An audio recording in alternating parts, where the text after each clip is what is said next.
Capítulo 9. Tutela judicial efectiva. Garantías de los derechos y libertades. Jurisdiccionales. Sumario. 1. Garantías de los derechos y libertades. 2. Garantías normativas. 2.1. Vinculación de los poderes públicos a los derechos. 2.2. Rigidez constitucional.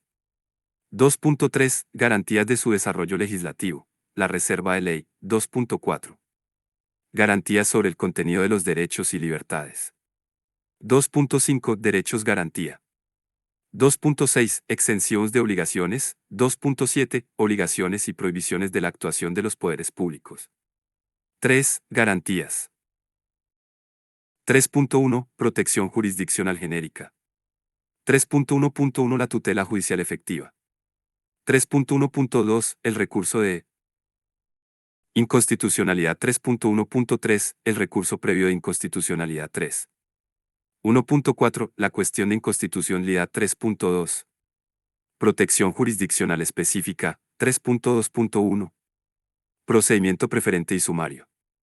3.2.2. Recurso de amparo. 4. Instituciones de garantía. 4.1. Garantía parlamentaria.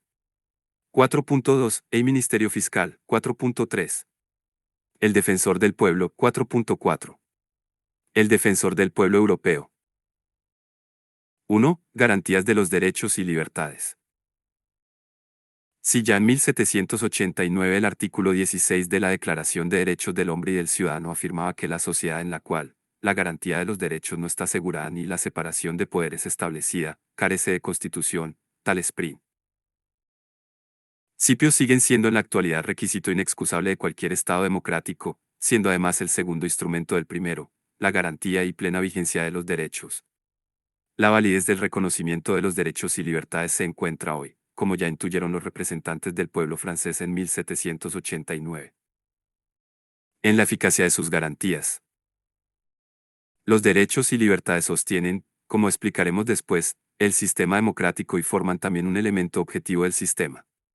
Por ello, junto a la conveniencia de asegurar su libre ejercicio, nos encontramos también ante la necesidad de tutelar el propio orden constitucional del que aquellos forman parte, para lo cual puede resultar preciso, incluso, interrumpir temporalmente la vigencia de algunos derechos y libertades reconocidos, ya sea respecto de personas concretas y en situaciones determinadas. Suspensión individual de los derechos, ya en situaciones de crisis constitucionales, estados excepcionales.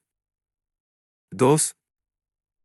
Así como el constitucionalismo fue el soporte para el reconocimiento de los derechos y libertades, los sistemas de aseguramiento de estos han sido también recogidos frecuentemente por los textos fundamentales y elevados, junto con aquellos, al mayor nivel normativo. Las garantías son, pues, instrumentos jurídicos de aseguramiento de los derechos y libertades y por ende el valor normativo de la Constitución. La eficacia de los derechos y libertades requiere de unos instrumentos jurídicos que permitan restablecer o preservar los derechos fundamentales de ese ciudadanos ante nes de los poderes públicos o de otros ciudadanos que los amenacen o vulneres. 424. Actuación. Algunas de las garantías constitucionales precisan desarrollo legislativo, así se frecuentemente con las garantías institucionales, otras se encuentran expresadas en el texto constitucional, y, todavía, un tercer grupo está integrado por aquellas garantías que poseen rango legal y no constitucional. En los modernos estados democráticos las garantías de los derechos se extienden a los mismos ámbitos plena que los derechos a los que aseguran. Así podemos distinguir, en materia de hogar, de garantías, un ámbito interno, uno supranacional, Unión Europea, y un ámbito internacional. En los capítulos 3 y 4 nos hemos referido al nivel supranacional e internacional, por lo que corresponde ahora centramos en las garantías de ordenamiento de producción interna. La Constitución española, por otro lado, ha otorgado gran relevancia al sistema de protección de los derechos y libertades, siendo uno de los criterios de clasificación de los derechos constitucionales 25. En todo caso, las garantías se articulan en los diferentes niveles no nativos, sistema multinivel, de forma que algunas de ellas tienen existencia en uno o más niveles, por ejemplo, La institución del defensor del pueblo como garantía institucional existe tanto en el nivel central como en el autonómico y en el europeo. En este capítulo nos centraremos en el análisis de las garantías constitucionales de las garantías estatutarias. Las primeras son aquellas que están explícitamente reguladas en la Constitución española. Las garantías estatutarias son las establecidas en los diferentes estatutos de autonomía, principalmente en aquellos en los que, mediante reforma estatutaria, se ha incorporado un catálogo de derechos, Andalucía, Aragón, Castilla y León, Cataluña, Illes Balears, Valencia. En nuestro ordenamiento jurídico, tanto en el nivel central como autonómico, como afirma Pérez Luño al que seguimos en parte de esta exposición, podemos señalar tres grandes bloques de garantías. A. Garantías normativas. B. Garantías jurisdiccionales. C. Garantías institucionales. Utilizaremos esta estructura para abordar el análisis de las diferentes garantas. 2. Garantías normativas. Este tipo de garantías, de carácter preventivo, son disposiciones constitucionales y, en su caso, legales, que tienden a impedir la posible vulneración de los derechos y libertades. Proteger el catálogo que ellos recoja el texto fundamental y a salvaguardar su contenido. Las garantías que hemos denominado normativas se caracterizan, entre otros aspectos, por integrarse en el decurso del propio derecho de manera que con su regula. Y con su ejercicio queda implícita su tutela. Estas garantías son las siguientes. Vinculación de los poderes públicos a los derechos. Rigidez constitucional. Garantías de su desarrollo legislativo. La reserva de ley. Garantías sobre el contenido de los derechos y libertades. Garantías que adoptan la forma de derechos. Exenciones de obligaciones. Exigencias y prohibiciones a la actuación de los poderes públicos. 2.1. Vinculación de los poderes públicos a los derechos. La consecuencia directa e inmediata del reconocimiento del valor normativo supremo de la Constitución es la supeditación del resto de la legislación a sus principios. La vinculación de todos los ciudadanos y de los poderes públicos a la misma y al resto del ordenamiento jurídico, como así se ha dispuesto en el artículo 9. 1 del texto constitucional. Aunque la disposición del artículo 9.1 es lo suficientemente clara y contundente, la Constitución Española de 1978 ha reiterado, en su artículo 53.1, la vinculación de los poderes públicos específicamente a los derechos contenidos en el capítulo segundo del título y, arts. 14 a 38. Una interpretación sistemática de los artículos 9, 1 y 53.1 supone, en opinión de A.E. Pérez Luño II, una extensión del carácter vinculatorio de los derechos no solo a los poderes públicos sino también a los particulares, es decir, que los derechos y libertades deben no solo ser respetados por los poderes públicos, sino que también son eficaces con las matizaciones oportunas en las relaciones entre particulares. Como efectivamente sucede y ha sido ya confirmado por la jurisprudencia del Tribunal Constitucional. Este mismo criterio extensivo permite afirmar que los poderes públicos deben quedar igualmente vinculados por los derechos contenidos en el capítulo segundo, arts. 39 ad 2, y ello a pesar de que el artículo 53, L solo menciona el capítulo segundo. Efectivamente, el artículo 53.3 establece que el reconocimiento, respeto y protección de los principios reconocidos en el capítulo A del título y informará la legislación positiva, la práctica judicial, la actuación de los poderes públicos, de donde estimamos. Sexto, concluir que también existe un principio de vinculación de los poderes públicos a estos preceptos. 2.2. Rigidez constitucional. Hecha por el constituyente una opción sobre la extensión del catálogo de derechos y libertades, resultaba necesario establecer instrumentos normativos de gara dirigidos a evitar la alteración de los derechos y libertades reconocidos. La garantía del contenido de este catálogo de derechos y libertades se articula en torno al principio de rigidez constitucional, de modo que se agravan, por lo general, los mecanismos de reforma que afectan a estos preceptos. La Constitución española ha incorporado en su título X las previsiones acerca de su propia reforma, estableciendo un procedimiento de reforma ordinario y un procedimiento agravado. El procedimiento ordinario, art. 167c, 23, permite abordar la modificación de cualquiera de los preceptos constitucionales salvo las siguientes materias reservadas, por el artículo 168c, asterisco, al procedimiento agravado. 1. Título preliminar. 2. Los derechos fundamentales, de la sección primera, del capítulo I, del título I, Arts. 15 a 29, 3, La Corona, título 2, Arts. 56 a 65, y 4, la revisión total de la Constitución. Según lo expuesto, la Constitución otorga la garantía de la rigidez constitucional a todos los derechos, aunque con las siguientes matizaciones. A. Los denominados derechos fundamentales. Sección 1, capítulo 2, título y arts. 15 a 29 CE, quedan protegidos mediante el procedimiento agravado de reforma constitucional, de donde se deduce la intención de los constituyentes de buscar sino una inalterabilidad absoluta de este elenco de derechos y su protección reforzada. B. Los demás derechos constitucionales, así como el resto del articulado, o san de la protección que representa el procedimiento de reforma ordinario. 2.3.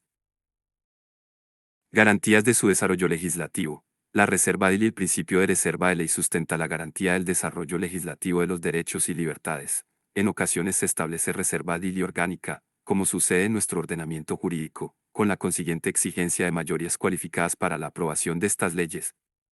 Con la reserva a la ley de la adecuación determinados preceptos quiere significarse que se somete a la voluntad popular manifestada a través de sus representantes en el Parlamento la determinación del contenido y límites de estos derechos dentro del respeto a la Constitución.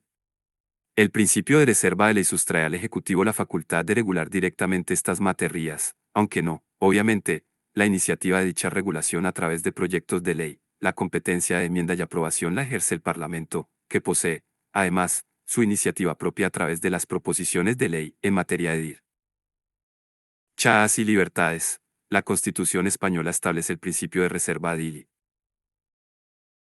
Generic 30 para determinados derechos, los contenidos en el capítulo I y el título L, de conformidad con lo establecido en el artículo 53.1c, pero ese principio general de reserva de ley se convierte, como ya dijimos, en reserva de ley orgánica para el desarrollo de los derechos fundamentales, que son los reconocidos, como venimos señalando, en los artículos 15 a 29 exclusivamente.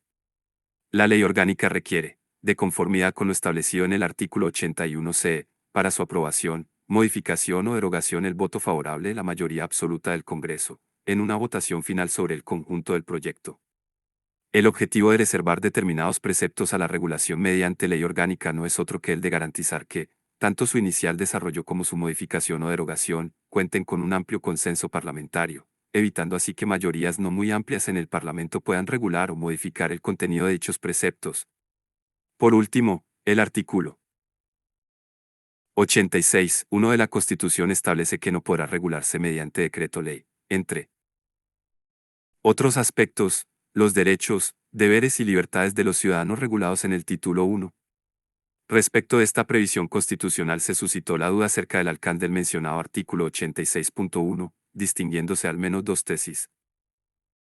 A. Según una opinión restrictiva, la mención contenida en el artículo 86.1 de la Constitución se refería exclusivamente a los derechos fundamentales, arts.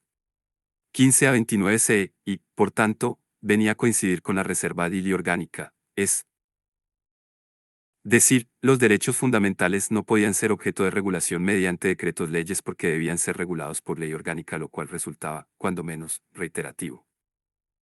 Lentificarse. 0. Conforme a otra opinión, en este caso, extensiva, dicha expresión venía a con todos los derechos contenidos en el título L, sin que la falta de correspondencia literal entre lo que dice el artículo 86.1 de la Constitución derechos, deberes y libertades de los ciudadanos y el rótulo que encabeza. Lo I, de los derechos y deberes fundamentales, deba resultar de ter. Un T. Esta segunda opinión no ha sido avalada por el Tribunal Constitucional que, en su sentencia de 111/1983, de 2 de diciembre 31 una interpretación restrictiva para no reducir, afirma el Alto Tribunal. El ámbito realiza del decreto ley hasta el punto de que resultara una fuente prácticamente imposible de utilizar. Con todo, el tribunal no ha llegado a determinar qué derechos. Sentencia citada. Con qué alcance podrían ser regulados mediante decreto ley, ya que las Caso Rumasa contiene una argumentación compleja aplicable a ese supuesto concreto sin que pueda afirmarse que cualquiera merecería idéntica resolución por parte del Tribunal Constitucional. 2.4. Garantías sobre el contenido de los derechos y libertades. Como ya se ha explicado anteriormente, el respeto al contenido esencial de la ley. Derecho se encuentra recogido en el artículo 53, 1.6 representa la prohibición de que se regule un derecho de tal manera que, como afirma vuestro Tribunal Constitucional, desfigure y difumine los límites del derecho hasta hacerlo irreconocible o obstruyendo su contenido material convirtiéndolo en un derecho puramente formal. STC 16 de noviembre de 1981. Ante la ausencia de definición en la propia Constitución, el Tribunal Constitucional ha ido progresivamente delimitando lo que debe entenderse por contenido esencial de un derecho que, en todo caso, representa una restricción a la potestad legislativa del Estado, puesto que éste no podía invadir esa esfera esencial, STC 5/1981, de 13 de febrero, ni desnaturalizarlo. 2.5. Derechos garantía en nuestro ordenamiento constitucional. Algunos instrumentos de tutela se presentan bajo la forma de derechos concretos que garantizan aspectos de otro del cual emanan. La Constitución española ofrece ejemplos significativos de este tipo de garantías. Así, por ejemplo, el derecho a la intimidad personal reconocido en el artículo 18. 1c. Concreta un aspecto de la libertad personal, el más significativo, sin embargo, es el derecho a la tutela judicial efectiva reconocida en el artículo 24c, configurada como un derecho garantía de todos los demás derechos en la medida en el que el derecho a obtener la tutela judicial efectiva de los jueces y tribunales es uno. Los instrumentos jurídicos más relevantes para la protección del libre ejercicio de los derechos e intereses legítimos de las personas. 2.6. Exenciones de obligaciones. Otro medio de aseguramiento de los derechos y libertades consiste en prohibir que el sujeto sea obligado a realizar determinados actos que pondrían en peligro el libre ejercicio de alguno de sus derechos constitucionales. En este sentido, el artículo 2 de la Constitución establece que nadie podrá ser obligado a declarar sobre su ideología, religión o creencias, tutelándose así la libertad ideológica y religiosa que el apartado 11 del mismo precepto consagra. El Tribunal Constitucional asterisco, sin embargo, ha matizado esta prohibición, en relación con los objetores de conciencia, estableciendo que no se conculca la garantía.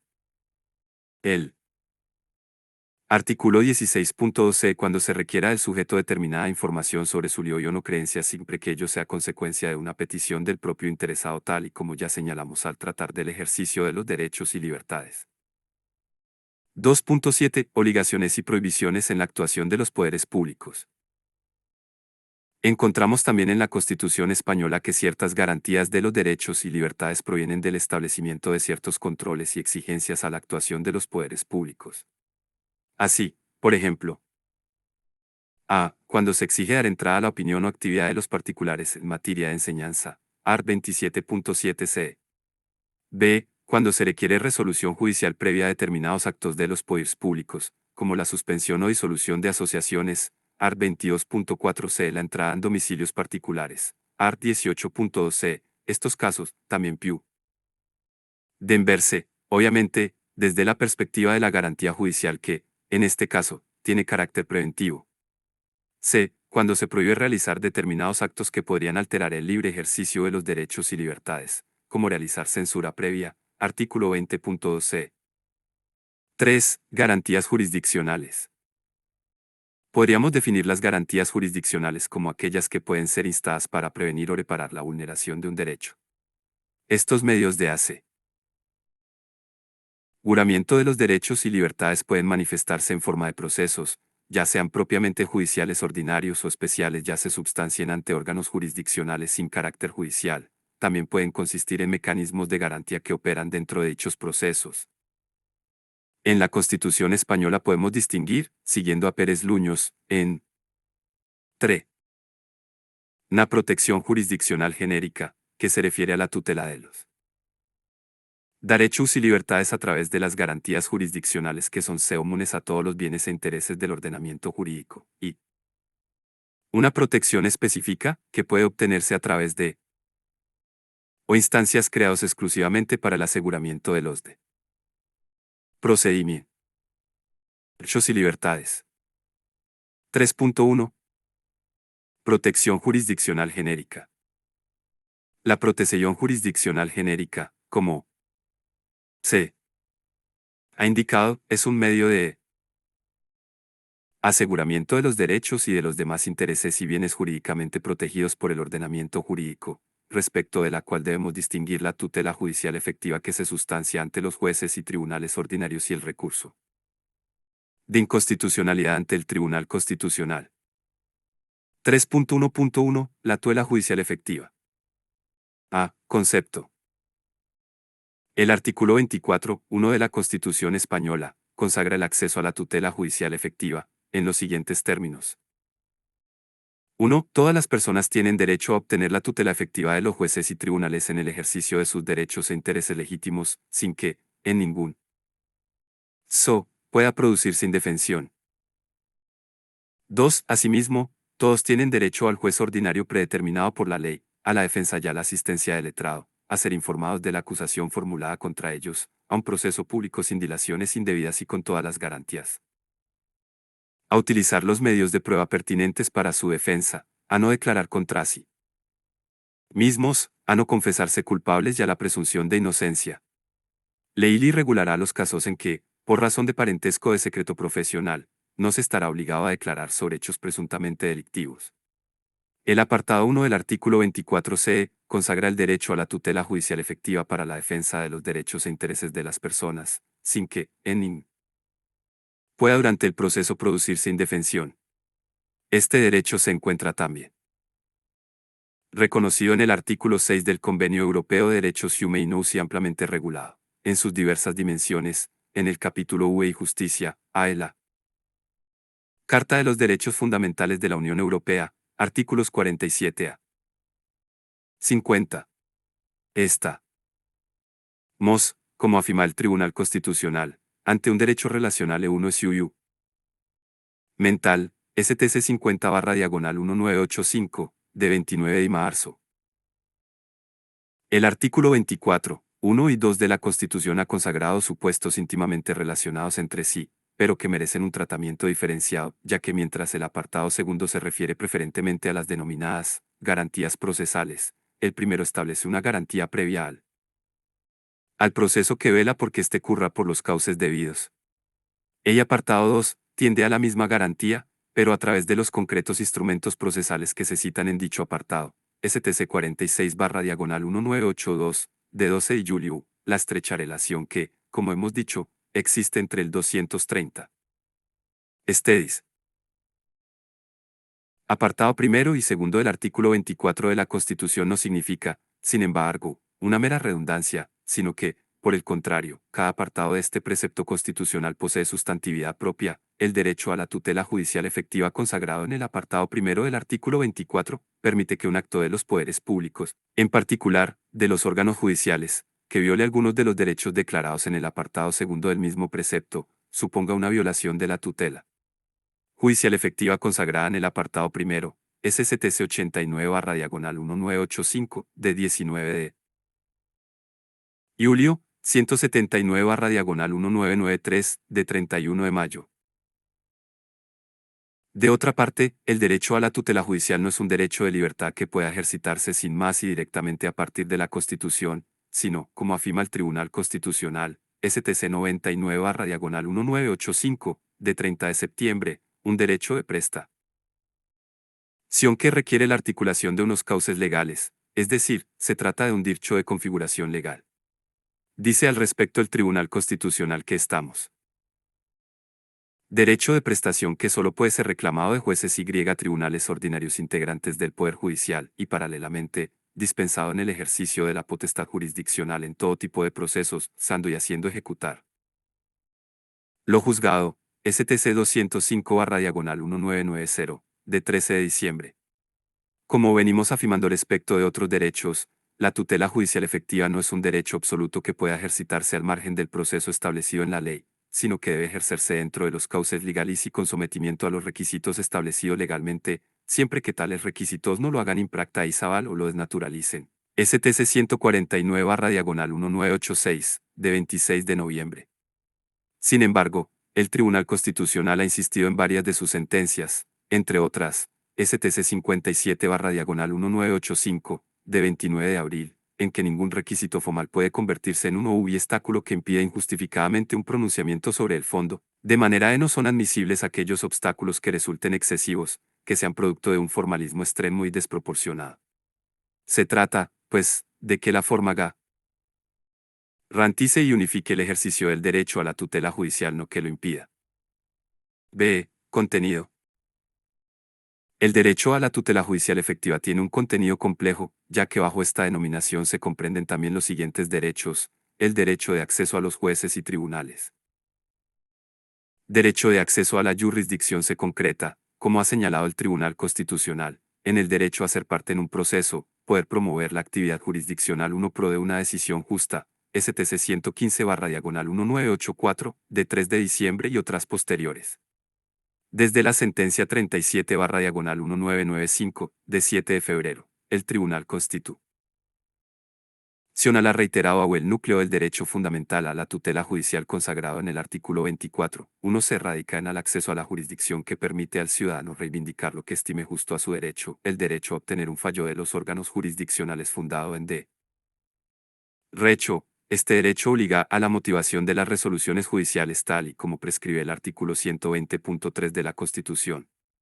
Mediante la motivación, han llevado al órgano jurisdiccional al fallo, así como las de la resolución judicial. El particular conoce las razones y fundamentos que las normas en las que dicho órgano judicial se ha apoyado para emitir su resolución, STCL 4E.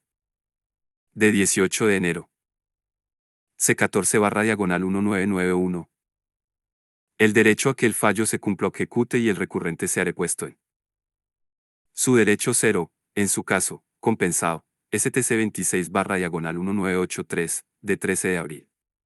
La atribución de la defensa de los derechos e intereses legítimos a los jueces y tribunales integrantes del Poder Judicial es coherente con la atribución exclusiva de la ius puniendi a los órganos estatales, así como con el principio de separación de poderes que atribuye al Poder Judicial la función de administrar la justicia. La conexión ha confirmado esta tesis al atribuir en exclusiva la función jurisdiccional a legados y tribunales determinados por las leyes, artículos 117.1 y 3c.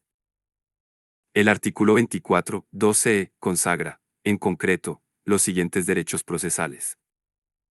Al juez ordinario predeterminado por la ley, esta garantía exige que el órgano judicial haya sido creado por la norma jurídica y que ésta le haya investido de jurisdicción y de competencia con anterioridad al hecho motivador de la actuación o proceso judicial y que su régimen orgánico procesal no permita calificarlo de órgano especial o excepcional, SCTC 47/1983, de 31 de mayo, 44/1985, de 22 de marzo, 119/1993, de 19 de abril y otras posteriores, a la defensa y a la asistencia del letrado, entre otras, SCTC 42/1982, desde julio, 53/1990, de 26 de marzo y 110/1994, de 11 de abril.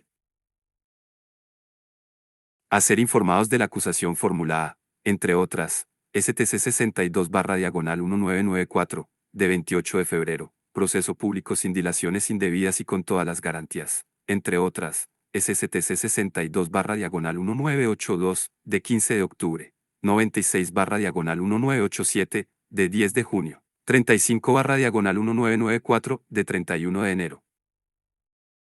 Utilizar los medios de prueba pertinentes para su defensa, entre otras STC 50/1988, de 22 de marzo 60/1988, de 8 de abril, no declarar contra sí mismo, entre otras, STC 75/1987, de 25 de mayo, a no confesarse culpable, entre otras, 109/1986, de 24 de septiembre, a la presunción de inocencia, por la cual el particular tiene derecho a ser presumido inocente debiendo interpretarse las normas en este sentido, tiene derecho, además, a ser tratado como no autor o no partícipe en hechos de carácter delictivo análogo a esto lo que determina por ende el derecho a que no se le apliquen las consecuencias o los efectos jurídicos derivados de hechos de tal naturaleza hasta que no estén totalmente probados, entre otras, SCTC 109/1986, de 24 de septiembre, 24/1984, de 23 de febrero, 138/1992, de 13 de octubre. 76/1990, de 26 de abril. El Tribunal Constitucional ha señalado también que el derecho a la tutela judicial no comprende una garantía absoluta sobre el acierto de las resoluciones judiciales, ni tampoco en la valoración de los hechos ni en la interpretación del y aplicación del hecho vigente. Que los tribunales emitan resoluciones acertadas es la finalidad que orienta todo el sistema procesal y judicial, pero la Constitución no enuncia un inosible derecho al acierto del juicio y su pretendida lesión no puede servir nunca de fundamento a una pretensión de amparo. SCTC 126/1986, de 22 de octubre. 77/1986, de 12 de junio. 50/1988, de 22 de marzo y 159/1988, 19 de septiembre. Ello sin perjuicio de la responsabilidad que corresponde a jueces y tribunales de conformidad. Onel. Artículo 117.1 c. C. Titularidad. El sujeto del derecho a la tutela judicial es tanto la persona física como la persona jurídica, cuya titularidad fue confirmada por el Tribunal Constitucional al establecer a las personas jurídicas tienen derecho a obtener la tutela efectiva de jueces y tribunales en el ejercicio de sus derechos e intereses legítimos. STC 8 de febrero de 1982. En cuanto a las personas físicas, corresponde este derecho a los nacionales. Los extranjeros, de conformidad, además, con el artículo 10 de la Declaración Universal de Derechos Humanos, con el artículo 6.1 del Convenio Europeo de Derechos Humanos y con el artículo 14.1 del Pacto Internacional de Derechos Civiles y Políticos, esta posición ha sido confirmada por el Tribunal Constitucional, entre otras, en su sentencia 99/1985, de 30 de septiembre. De otra parte, este derecho queda expresamente reflejado en el artículo 20.1 de la Ley Orgánica 4/2000, de 11 de enero, sobre derechos y libertades de los extranjeros en España y su integración social. El artículo 53c establece que los derechos contenidos en el artículo 14, la sección I, del capítulo primero, del título I, se tutelarán ante los tribunales ordinarios conforme a un procedimiento basado en los principios de preferencia y sumariedad y, en su caso, a través del recurso de amparo ante el Tribunal Constitucional. Este último recurso también se aplicará, dice el mismo precepto, a la objeción de conciencia regulada en el artículo 30.2c. 3.1.2. El recurso de inconstitucionalidad a concepto y competencia a la Constitución española, como ya hiciera la Constitución de 1931, ha establecido un control de constitucionalidad atribuyendo la competencia del mismo al Tribunal Constitucional. El recurso de inconstitucionalidad es una garantía genérica del contenido de la Constitución, se configura, pues, como un medio de defensa de la integridad del contenido del texto fundamental. El recurso de inconstitucionalidad se encuentra regulado en el artículo 161.1 a de la Constitución y procede interponerlo ante el Tribunal Constitucional contra leyes, exposiciones normativas con fuerza de y que pudieran haber vulnerado cualquier precepto de la Constitución. Se trata, pues, de una garantía jurisdiccional genérica, pues opera. Sección D. Pues opera tanto en los derechos y libertades como en otros aspectos contenidos en el texto constitucional. Las previsiones constitucionales han sido desarrolladas por la Ley Orgánica 21979, de 3 de octubre, del Tribunal Constitucional, art. 31 a 34 de la LO, B. Legitimación. Entendemos por legitimación la capacidad que reconoce el DICO a determinados sujetos para interponer el recurso del que tratamos. La CONE. El ordenamiento jur. Constitución española, art. L 62.1 a, reconoce legitimación para interponer el recurso de inconstitucionalidad. El presidente del gobierno. Y defensor del pueblo. 50 diputados. 50 senadores. Los órganos colegiados ejecutivos de las comunidades autónomas y, en su caso, las asambleas de las mismas, para el ejercicio del recurso de inconstitucionalidad contra las leyes, disposiciones o actos con fuerza de ley del Estado que puedan afectar a su propio ámbito de autonomía. Previo acuerdo adoptado al efecto. El reconocimiento de la legitimación a favor de instancias públicas, subtrayendo esta posibilidad a los particulares, permite afirmar que el recurso de inconstitución y medio de control de los propios poderes públicos respecto de la actividad legislativa de las Cortes. Se trata, sin duda, de un control de la minoría respecto de la actividad legislativa de la mayoría parlamentaria. C. Plazo de interposición del recurso de inconstitucionalidad. El artículo 31 de la Ley Orgánica 3/1979, de 3 de octubre, dispone que el recurso de inconstitucionalidad contra las leyes, disposiciones normativas o actos con fuerza de ley podrá promoverse a partir de su publicación oficial y, por su parte, el artículo 33. 1 de la Ley Orgánica establece que el plazo para la interposición del recurso de inconstitucionalidad es de 3 meses a partir de la publicación de la ley, dispuesto acto con fuerza de ley. Sin perjuicio de la regla general establecida en el mencionado artículo 33, 1 de la Ley Orgánica del Tribunal Constitucional, el apartado 2 del citado precepto establece que el presidente del gobierno y los de las comunidades, el plazo de ITS autónomas podrán interponer el recurso de inconstitucionalidad en al 9 meses contra leyes, disposiciones o actos con fuerza de ley en relación, los cuales, y con la finalidad de evitar la interposición del recurso, se cumplan los siguientes requisitos. A. Que se reúna la Comisión Bilateral de Cooperación entre la Administración General del Estado y la respectiva comunidad autónoma, PU. Solicitar su convocatoria a cualquiera de las dos administraciones. O en el seno de la mencionada comisión bilateral se haya adoptado un acuerdo sobre iniciación de negociaciones para resolver las discrepancias, pudiendo instar, en su caso, la modificación del texto normativo.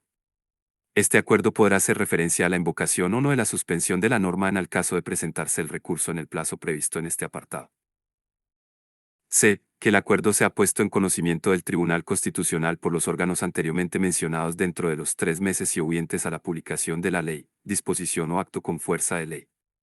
Y se inserte en el Boletín Oficial del Estado y en el Diario Oficial de la Comunidad Autónoma correspondiente.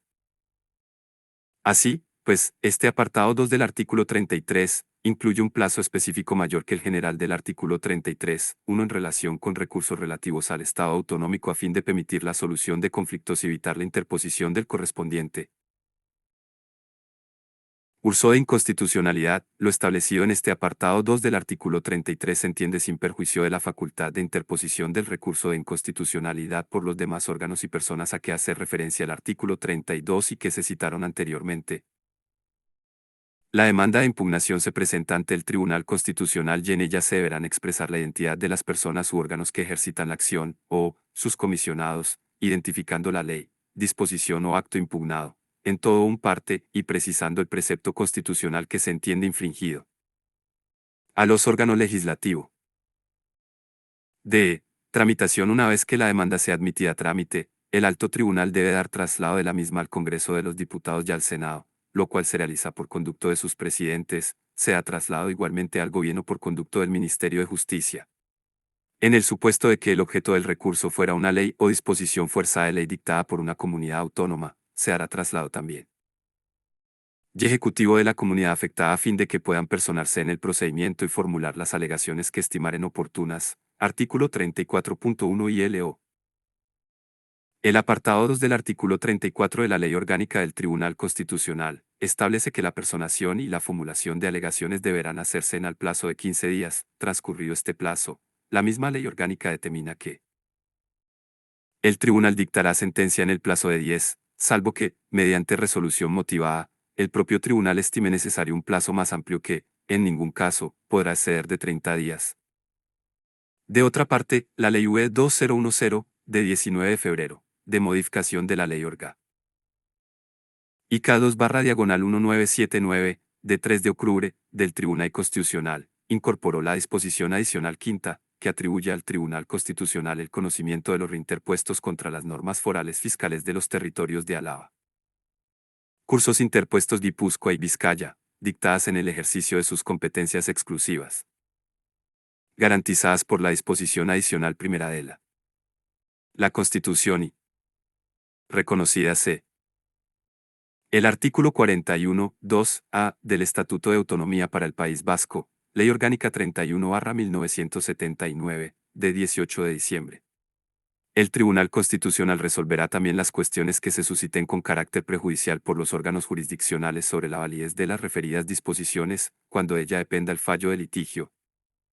En principal, el parámetro de validez de las normas forales enjuiciadas se ajustará o dispuesto en el artículo 28 de la Ley Orgánica, el cual establece que, para apreciar la conformidad o disconformidad con la Constitución de una ley, disposición o acto con fuerza de ley del Estado o las comunidades autónomas, el tribunal considerará, además de los preceptos constitución, las leyes que, dentro del marco constitucional, se hubieran dictado para delimitar las competencias del Estado y las diferentes comunidades EIUT. No más a para regular o armonizar el ejercicio de las competencias de estas. Bloque de la constitucionalidad. Asimismo, el tribunal podrá declarar inconstitucionalidad formal, por infracción del artículo 81 CE, los preceptos de un decreto legislativo, ley que no hubiera sido aprobada con el carácter de orgánica o norma legislativa de una comunidad autónoma en el caso de que dichas disposiciones hubieran regulado materias reservadas a ley orgánica o impliquen modificación o derogación de una ley aprobada con tal carácter cualquiera que sea su contenido. La interposición y sus efectos, la legitimación, tramitación y sentencia de los recursos, se regirá por lo dispuesto en el título I de la Ley Orgánica para los recursos o cuestiones de inconstitucionalidad respectivamente. 3.1.3. El recurso previo de inconstitucionalidad. Concepto y alcance en la primera redacción de la Ley Orgánica del Tribunal Constitucional, CCO. Templo el recurso previo de inconstitucionalidad, que permitía la impugnación de leyes orgánicas y suspendía además su entrada en vigor hasta que se dictara la correspondiente sentencia del Tribunal Constitucional sobre el caso y fundamento de este. Recurso previo era impedir que entraran en vigor leyes orgánicas que después podían ser total o parcialmente anuladas por el Tribunal Constitucional. Inconstitucionalidad fue suprimido por la Ley Orgánica. Este recurso previo. 4/1985, de 7 de aprobada iniciativa por iniciativa del Partido Socialista Obrero Español, PSOE, que basó su propuesta en que la oposición utilizaba el recurso previo de inconstitucionalidad para retrasar la entrada en vigor de las normas y, en concreto, la de las leyes orgánicas, que eran aprobadas por la mayoría en las Cortes Generales. Tribunal. Más de 3 décadas después, se impulsó una reforma de la Ley Orgánica del Constitucional para recuperar el recurso previo de inconstitucionalidad. Aunque en este caso afectó exclusivamente a las leyes orgánicas que aprueban los estatutos de autonomía o su reforma, sino a todas las leyes orgánicas, como se hizo. Inicialmente 35. La reforma se plasmó en la Ley Orgánica 1-222015, de 22 de septiembre, de modificación de la Ley Orgánica 2/1979, de 3 de octubre, del Tribunal Constitucional, para el establecimiento del recurso previo de inconstitucionalidad para los proyectos de ley orgánica de estatuto de autonomía o de su modificación, como se dice en la propia exposición de motivos de la ley, se hacía necesario garantizar el equilibrio entre la especial posición jurídica y legitimidad de los estatutos de autonomía, como normas institucionales básicas de las comunidades autónomas, en cuya aprobación intervienen las instituciones de la propia comunidad, pero también del Estado, y la participación, en determinados casos, del cuerpo electoral de la comunidad autónoma. El caso paradigmático de este necesario equilibrio fue el de la reforma del Estatuto de Autonomía de Cataluña de 2006, que fue aprobada en referéndum el 18 de junio del mismo año *6, después de su aprobación y del referéndum estimatorio. Se presentaron ante el Tribunal Constitucional varios recursos que impugnaban diversos preceptos de la norma estatutaria.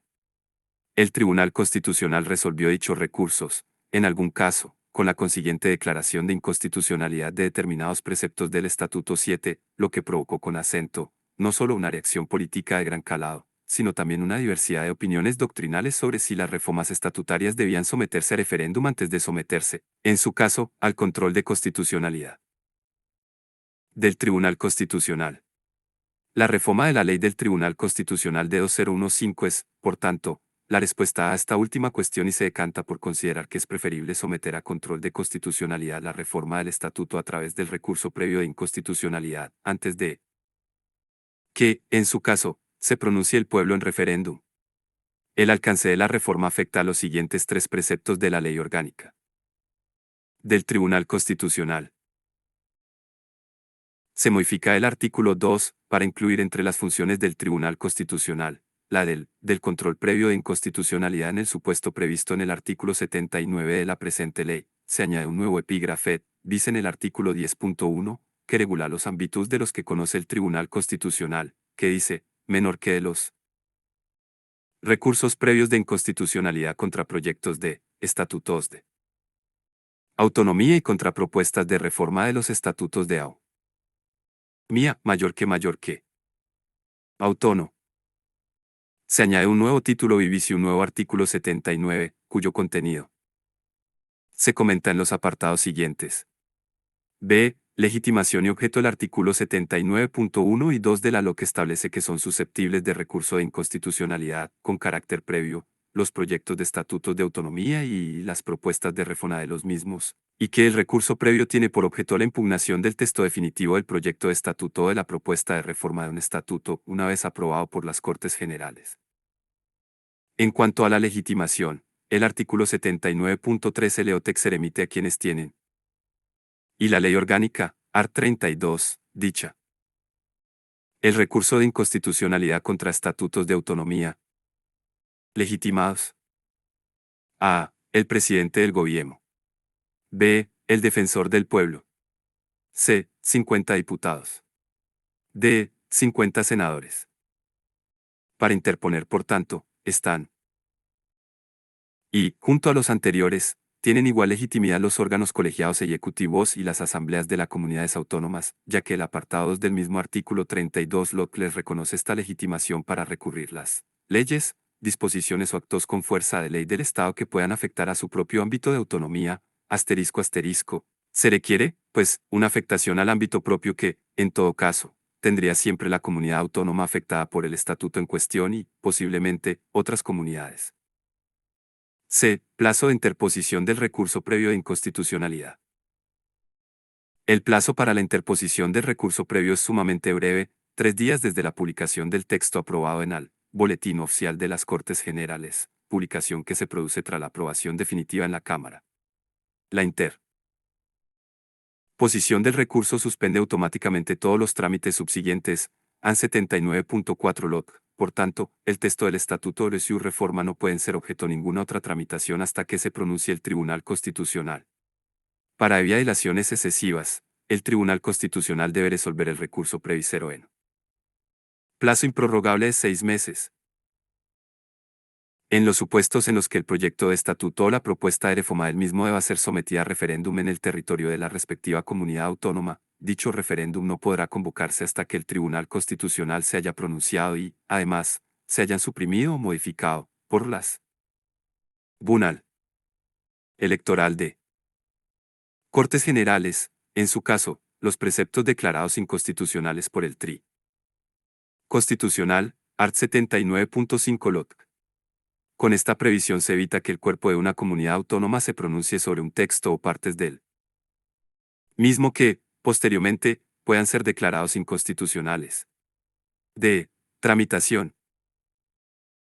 En cuanto a la tramitación, el artículo 79.6 LOC se remite a las normas previstas para la tramitación del recurso de inconstitucionalidad ordinario, recogidas en el CIE y título 2 del título y de la Ley Orgánica, arts. 31 a 34, que fue objeto de comentario. En al epígrafe 3.1.2, al que nos remitimos. La única peculiaridad, ya señalada anteriormente, es que este precepto establece la obligación de que el Tribunal Constitucional resuelva el recurso previo en el plazo improrrogable de 6 meses desde su interposición. Para cumplir con este plazo, el Tribunal adoptará las medidas necesarias, reduciendo los plazos ordinarios y dando en todo caso preferencia a la resolución de tuto. Estos recursos sobre el resto de los asuntos en tramitación. Efectos de las sentencias. Si la sentencia declara la inexistencia de la inconstitucionalidad alegada en al se dará continuidad a los trámites conducentes a la entrada en vigor del Estado o de su reforma, incluido, en su caso, el correspondiente procedimiento de convocatoria y celebración de referéndum, art. 79.7 LOC. Si, por el contrario, la sentencia declara la inconstitucionalidad del texto impugnado de preceptos concretos del mismo, que deberán especificarse en la propia sentencia y el precepto o preceptos constitucionales infringidos, las materias afectadas de inconstitucionalidad deben ser suprimidas o modificadas por las Cortes Generales, antes de que pueda seguirse la tramitación que corresponda. Art. 79.8 Lot. El pronunciamiento del Tribunal Constitucional en el recurso previo de inconstitucionalidad de un estatuto de autonomía no prejuzga la decisión del tribunal en los recursos o cuestiones de inconstitucionalidad que puedan interponerse tras la entrada en vigor, con fuerza del texto impugnado en la vía previa. Art. 79,9 Lot. 3.1.4. La cuestión de inconstitucionalidad.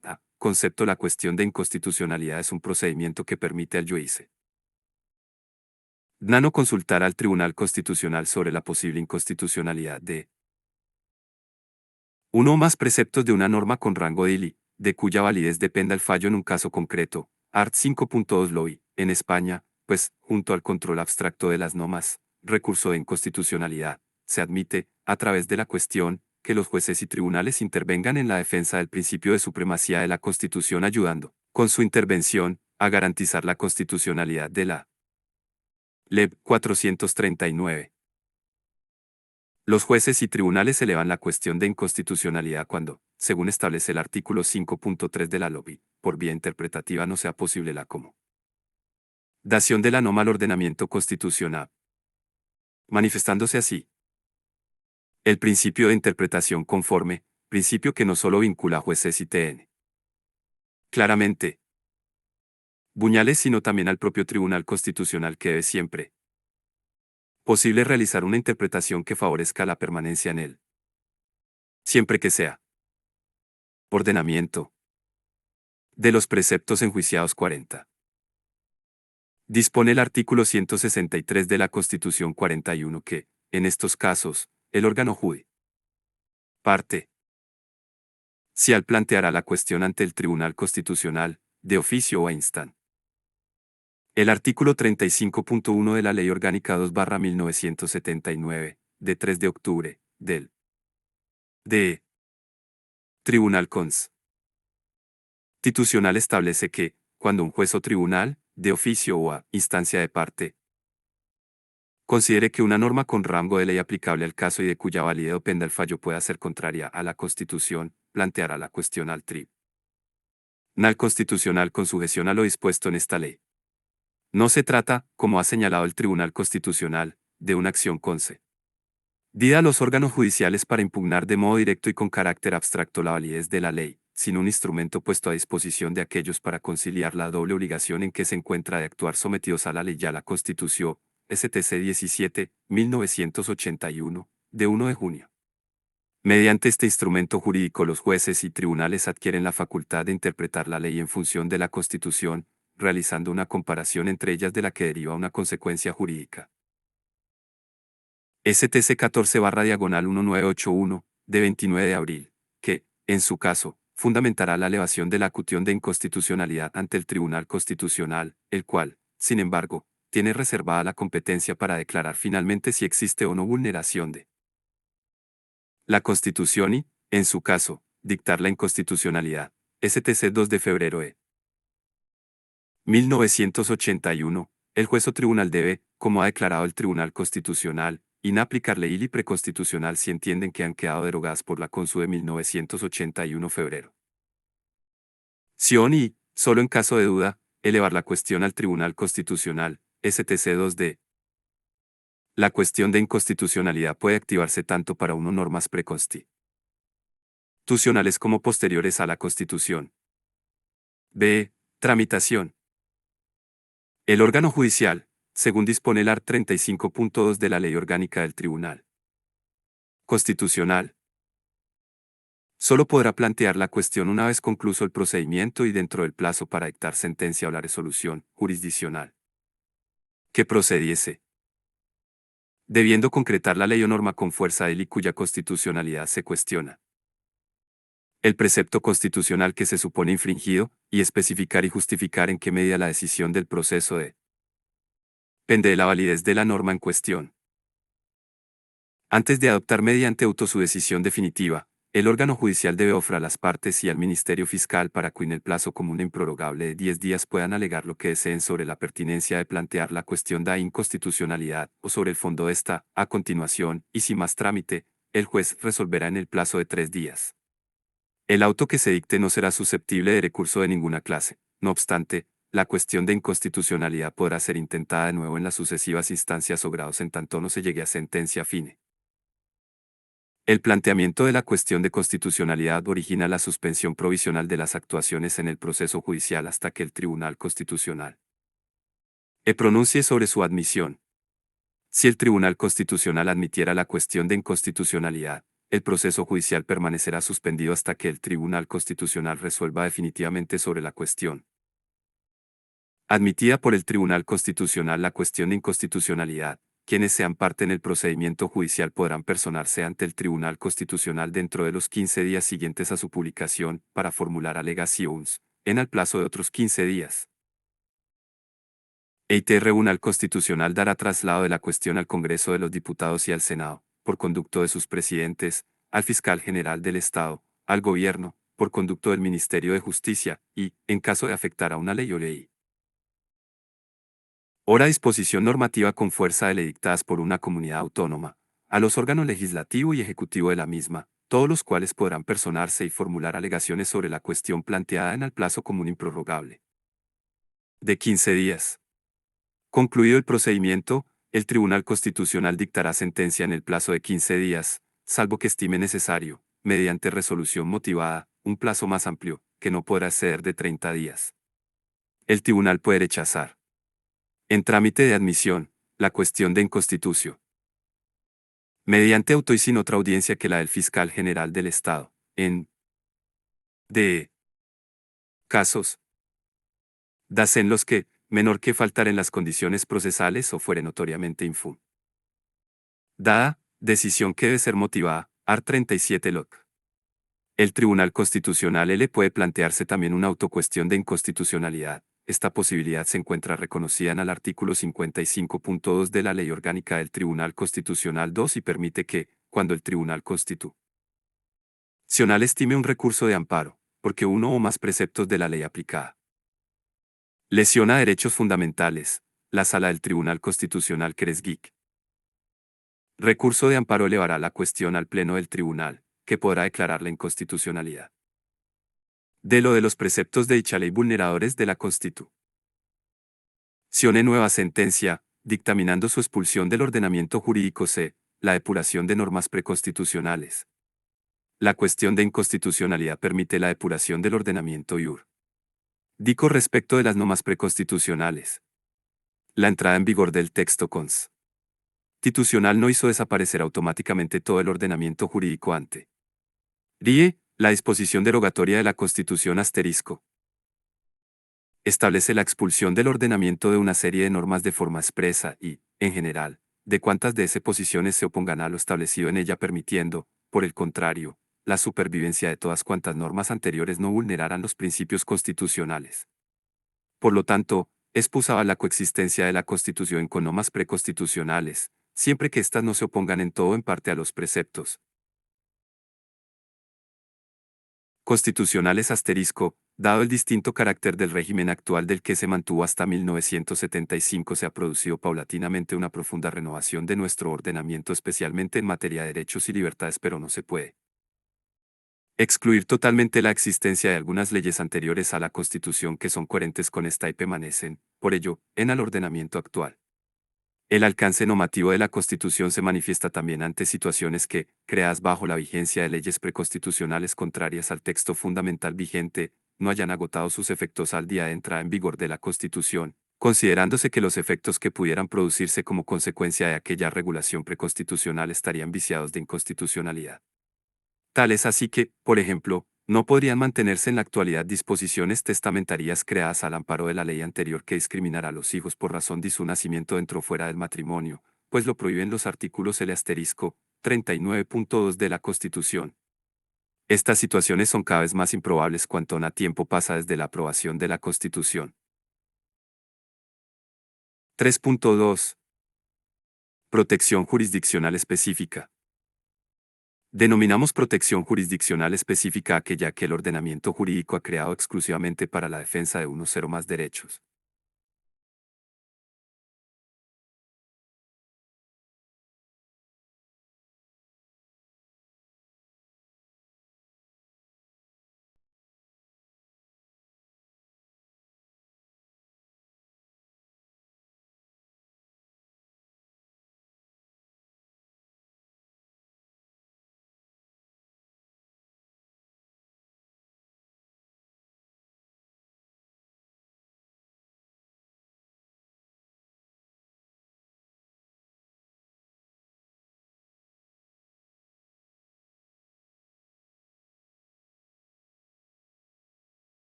constitucionales, ya tengan carácter fundamental o no. En nuestro ordenamiento este tipo de protección debe diferenciarse por razón del momento en que se produce entre a garantías jurisdiccionales específicas a priori que constituyen actos jurisdiccionales que tutelan un específico derecho. El ejemplo paradigmático es la exigencia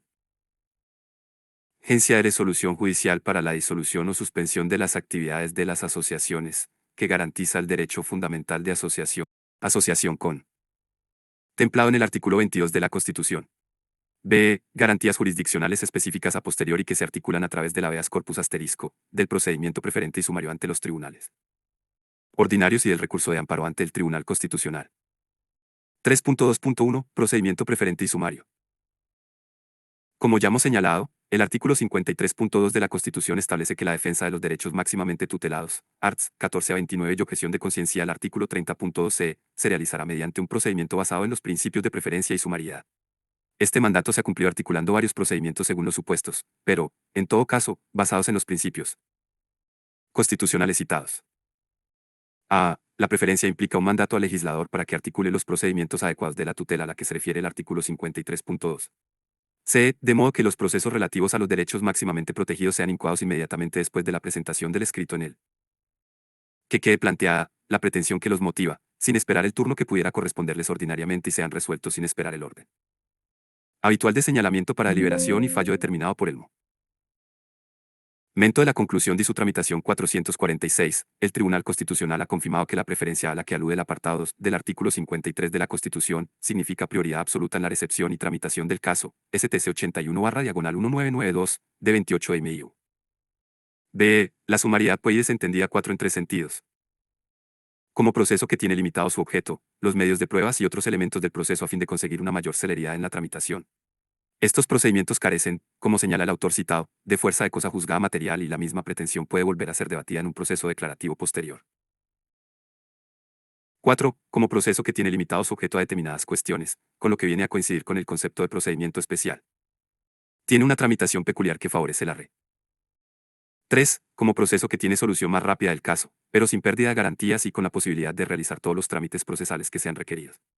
Se trata, en este caso, de un procedimiento que logra acelerar el resultado sin alteración de la naturaleza del proceso. Aunque el texto fundamental no hace referencia a un concepto concreto de sumariedad, parece que puede afirmarse que el efecto que se persigue es principalmente la rapidez del fallo 448, lo que, en estos casos, abre la vía a la interposición del recurso de amparo ante el Tribunal Constitucional. En nuestro ordenamiento jurídico, existen varios procesos para el amparo judicial de los derechos fundamentales.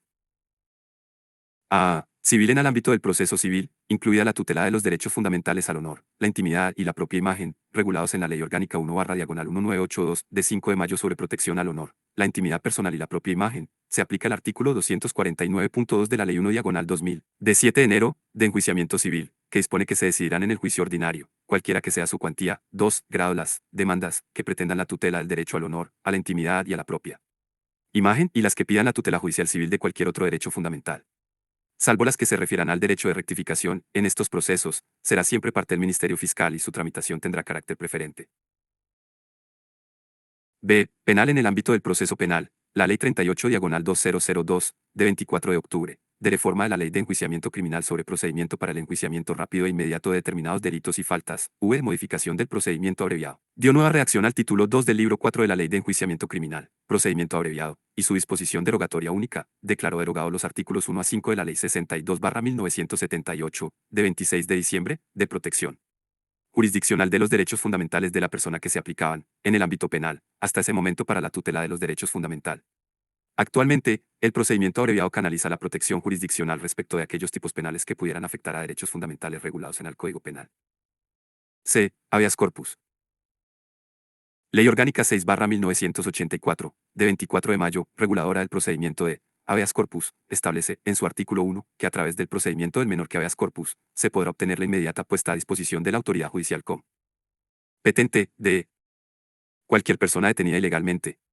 El procedimiento de habeas corpus se detalla en el capítulo 9 de esta obra, al que nos remitimos. De laboral. En el proceso laboral resultan de aplicación los artículos 177 a 184 de la Ley 62011, de 10 de octubre, reguladora de la jurisdicción social, contencioso administrativo.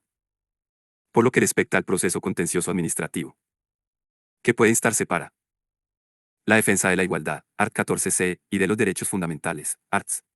15 a 29, a salvo lo ya mencionado respecto de los derechos del artículo 18.1c, y aunque ya no sea el caso, de la objeción de conciencia del artículo 30.2c, rige la Ley 29/1998, de 13 de julio, reguladora de jurisdicción contencioso administrativa. Esta ley regula, en sus artículos 114 a 122, lo relativo al proceso contencioso administrativo para la protección de los derechos fundamentales de la persona. El artículo 114 establece que el procedimiento de amparo judicial de las libertades y derechos que se regula es el mencionado en el artículo 53.2c, y que podrán hacerse valer en este proceso las pretensiones a que se refieren los artículos 31 y 32 de la propia Ley 449. Siempre que tengan como finalidad la de restablecer o preservar los derechos o libertades por razón de los cuales el recurso hubiere sido formulado, a todos los efectos, dice el apartado 3 del artículo L14 de la Ley 29/1998, la tramitación de estos recursos tendrá carácter preferente. El artículo 122 de la Ley Reguladora de la Jurisdicción Contencioso Administrativa incorpora el procedimiento específico para la tutela del derecho de reunión, constitucionalizado en el artículo 21 de la Constitución. La necesidad de resolver en un plazo muy breve que se encuentra determinado por la fecha de la convocatoria justifica este procedimiento especial. Establece, en concreto, el artículo 122 de la LJCA, que en el caso de prohibición o de propuesta de modificación de reuniones previstas en la Ley Orgánica Reguladora del Derecho de Reunión, que no sean aceptadas por los promotores, estos podrán interponer recurso contencioso administrativo ante el tribunal competente. El recurso se interpondrá dentro de las 48 horas siguientes a la notificación de la prohibición o modificación, trasladando por los promotores copia debidamente registrada del escrito del recurso a la autoridad gubernativa, con el objeto de que ésta remita inmediatamente el expediente y tribunal ante el que se interpone este recurso, en el plazo improrrogable de 4 S, y poniendo de manifiesto el expediente si se hubiera recibido, convocará al representante legal de la Administración, al Ministerio Fiscal y a los recurrentes o a la persona que estos designen como representante a una audiencia en la que, de manera contradictoria, oirá a todos los personados y resolverá sin ulterior recurso. La resolución de este recurso solo puede pronunciarse sobre el mantenimiento o la revocación de la prohibición recaída sobre la convocatoria de la reunión o manifestación o sobre las modificaciones que hubieran sido propuestas. Régimen electoral en materia electoral, es la Ley Orgánica 5/1985, de 19 de junio, del régimen electoral general, la que especifica los recursos que pueden interponerse en el puesto de vulneración de los derechos fundamentales implicados en el proceso electoral. Específicamente, se regulan el recurso contra la proclamación de candidatos y candidatos por parte de las juntas electorales, art. 49 Lore, 450 y el contén electoral en relación con los acuerdos adoptados por las juntas electorales sobre la proclamación de representantes electos, así como la elección y proclamación de los presidentes de las corporaciones locales, arts. 109 AL 17. Militar. En el proceso especial para la defensa de los derechos fundamentales que puedan verse vulnerados en el ámbito militar quedan regulados en el artículo 453 de la Ley Orgánica 2/1989, de 13 de abril, procesal militar que establece que, contra las sanciones disciplinarias que afecten al ejercicio de derechos fundamentales señalados en el artículo 53.2 de la Constitución, podrá interponerse el recurso contencioso disciplinario militar preferente y sumario que se regula en el artículo 518, del procedimiento contencioso disciplinario militar preferente y sumario. H. Derecho de rectificación. El artículo 249.2 de la Ley de Enjuiciamiento Civil excluye de su ámbito la tutela del derecho de rectificación, mediante el cual toda persona, natural o jurídica, tiene derecho a rectificar la información difundida, por cualquier medio de comunicación social, de hechos que le aludan, que considere inexactos y cuya divulgación puede causarle perjuicio. La tutela específica de este derecho está regulada en la Ley Orgánica 2/1984, de 26 de marzo, del derecho de rectificación, arts.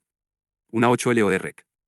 Y disolución de partidos políticos. Los artículos 10 y 11 de la Ley Orgánica 6/2002, de 27 de junio, de partidos políticos, regula el procedimiento propio para la suspensión, disolución o declaración de ilegalidad de un partido político. Se volverá sobre este punto al analizar el derecho de participación en el capítulo 18, al que nos remitimos.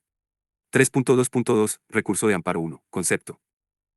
El recurso de amparo es una garantía específica de algunos derechos y libertades prevista en el artículo 53.2c, cuya resolución corresponde al Tribunal Constitucional de conformidad con lo establecido en el artículo 161.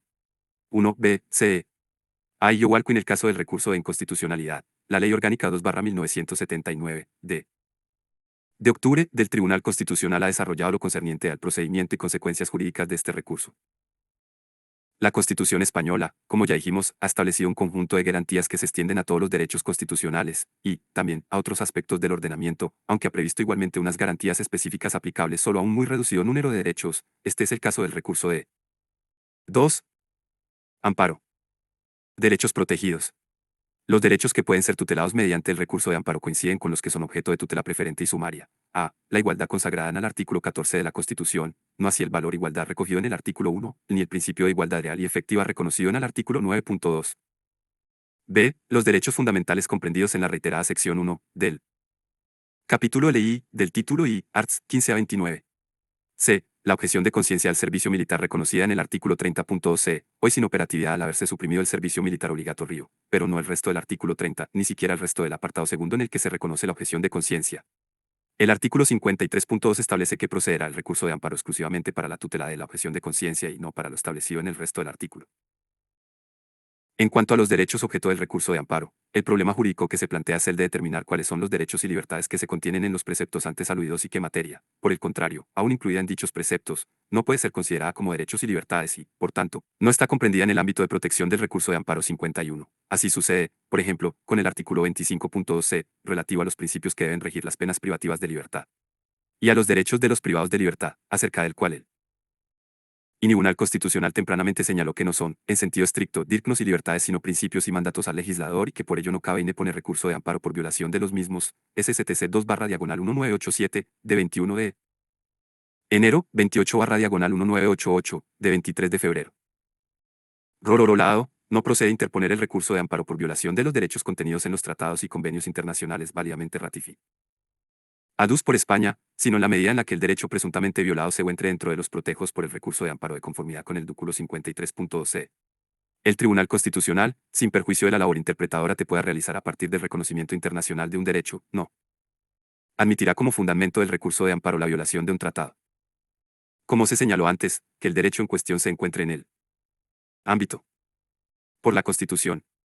Pero, si el derecho reconocido internacionalmente, protegido constitucionalmente por el recurso de amparo, debe interpretarlo de conformidad con la norma internacional tal y artículo 10.2c. Tal y como esta cuestión es relevante en relación principalmente a la Carta de los Salvo Protegit, también está constitucional. Dispone el Fundamentales de la Unión Europea, la cual, a partir del 11 de 2009 diciembre, derechos, adquirió el mismo valor jurídico que los tratados de la Unión y vinculante todas las instituciones de la UE y para los Estados miembros cuando apliquen el de para recho de la Unión Europea. Además, la Carta fue incorporada al derecho español por la Ley Orgánica 1/2008, de 30 de julio, por la que se autorizó la ratificación del Tratado de Lisboa y, en consecuencia, la Carta anexa al mismo. Aunque la ratificación del Tratado de Lisboa y de la Carta de los Derechos Fundamentales mediante ley orgánica es una exigencia del artículo 93.1 de la Constitución, es cierto también que el contenido de la Carta ha sido incorporado al ordenamiento mediante este específico y reforzado instrumento legal, el mismo que procede a aplicar para el desarrollo de los derechos fundamentales, Art. 15 a 29c. De otra parte, muchos de los derechos contenidos en la Carta de los Derechos Fundamentales coinciden con AIUs. Derechos fundamentales constitucionales, pero la Carta recoge también otros derechos que en la Constitución tienen naturaleza de principios de política social y económica por lo que no hay una absoluta identidad entre ambos textos. Si bien no cabe duda de que aquellos derechos que coinciden con los derechos fundamentales constitucionales tendrán el amparo del Tribunal Constitucional, sí podría ser más discutible que otros derechos de la Carta, no incluidos específicamente como derechos fundamentales en la Constitución, queden dentro de esta protección. 3. Actos lesivos y plazos para interponer el recurso de amparo. El artículo 41, 2 de la Ley Orgánica 2/1979, de 3 de octubre, del Tribunal CRN Institucional establece que el recurso de amparo constitucional protege, en los términos establecidos en la propia Ley Orgánica, frente a las violaciones de los derechos y libertades arribadas citados, originadas por las disposiciones, actos jurídicos, omisiones o simple vía de hecho de los poderes públicos del Estado, las comunidades autónomas y demás entes públicos de carácter territorial, corporativo e institucional, así como de sus funcionarios o agentes. Los únicos actos de poderes públicos que parecen quedar exentos del recurso de amparo son los de los entes públicos extranjeros o los de las organizaciones internacionales o supranacionales, aunque el creciente protagonismo de estos organismos internacionales implica, en ocasiones, cierto control indirecto si el acto internacional requiere para su total eficacia de un acto interno más 52. El artículo 41.3 de la LOC determina con claridad la finalidad del recurso de libertades por amparo, que no es otra que la de restablecer o preservar los derechos o razón de los cuales se formuló el recurso. Se trata, pues, de un mecanismo jurisdiccional para restablecer al particular en el ejercicio de sus derechos y libertades vulnerados por la acción u omisión de un poder público. Son, por tanto, recurribles en amparo. Las decisiones o actos sin valor de ley, emanados de las Cortes o de cualquiera de sus órganos, o de las asambleas legislativas de las comunidades autónomas, o sus órganos, que violen los derechos y libertades susceptibles de amparo constitucional, podrán ser recurridos dentro del plazo de 3 meses desde que, con arreglo a las normas internas de las cámaras y asambleas, sean firmes, art. 42. Las violaciones originadas por disposiciones, actos jurídicos, omisiones o simple vía de hecho del gobierno o de sus autoridades o funcionarios, o los órganos ejecutivos colegiados de las comunidades autónomas o de sus autoridades o funcionarios o agentes, podrán dar lugar al recurso de amparo una vez que se haya agotado la vía judicial procedente, en el plazo de 20 días contados desde el siguiente a la notificación de la resolución recaída en el previo proceso judicial, art. 43. Las violaciones que tuvieran su origen inmediato y directo en un acto o omisión de un órgano judicial, en el plazo de 30 días, a partir de la notificación de la resolución recaída en el proceso judicial, siempre que se cumplan los requisitos siguientes, art. 44, que se hayan agotado todos los medios de impugnación previstos por las normas procesales para el caso concreto dentro de la vía judicial, que la violación del derecho o libertad sea imputable de modo inmediato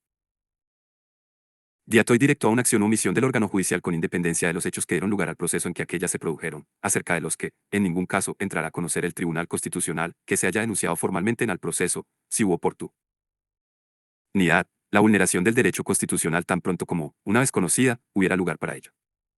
El 4. Carácter subsidiario del recurso de amparo. El recurso de amparo tiene carácter subsidiario en tanto en cuanto es preciso haber agotado la vía ante los tribunales ordinarios, mediante el procedimiento judicial o en cada caso corresponda, y su incidencia es tanto subjetiva, pues tutela el dir a instancia del particular, como objetiva, pues, con tal defensa, se tutela también en amiento constitucional del que los derechos y libertades son parte fundamental. STC 17/1981, de 26 de enero. J. Legitimados. De conformidad con lo que dispone el artículo 46 LOT, están legitimados para interponer el recurso de amparo ante el Tribunal Constitucional.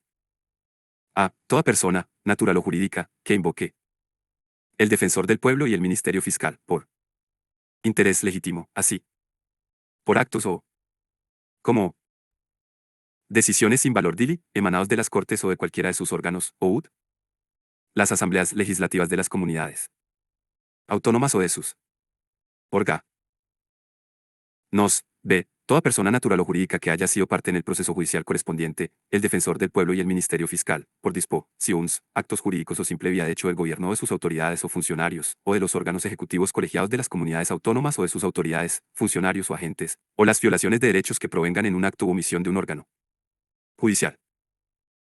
Si el recurso se promueve por el defensor del pueblo o el Ministerio Fiscal, la sala competente para conocer del amparo constitucional comunicará a los posibles agraviados que fueran nacidos y ordenará anunciar la interposición del recurso en el Boletín Oficial del Estado, a efectos de comparecencia de otros posibles interesados.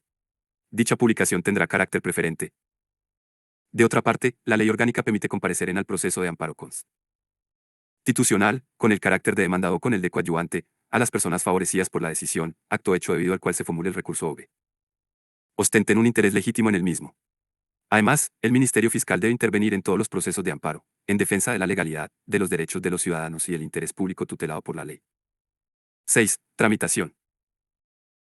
El recurso de amparo no representa una tercera instancia jurisdiccional ni casacional ya que su objetivo es la tutela del ciudadano respecto de sus derechos basado en juicio de constitucionalidad, STC 24/1990, de 15 de febrero. El recurso de amparo no es un procedimiento de unificación jurisprudencia, SCTC 58/1986, de 14 de mayo, 54/1988, de 24 de marzo, 144/1988, de 12 de julio, 82/1989, de 9 de mayo.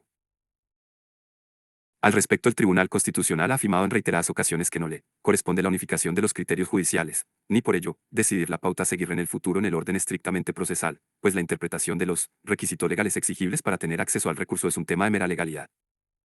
Corresponde a las salas del ordinaria, el conocimiento de los recursos de amparo si hubo al Tribunal Constitucional y, en su caso, a las secciones. El recurso de amparo se iniciará mediante demanda, con exposición clara y concisa de los hechos y con cita de los preceptos constitucionales que se estimen infringidos y los documentos que avalen la petición. El aspecto más relevante de esta fase inicial del procedimiento es que el artículo 49 LOT exige que en la demanda se justifique la especial trascendencia constitucional del recurso. Dado que el recurso de amparo debe ser objeto de una decisión de admisión a trámite, la sección, por unanimidad de sus miembros, debe acordar mediante providencia la admisión, en todo o un parte, del recurso solamente cuando concurra. Los siguientes requisitos. Que la demanda cumpla con los requisitos establecidos en la propia ley orgánica, arts.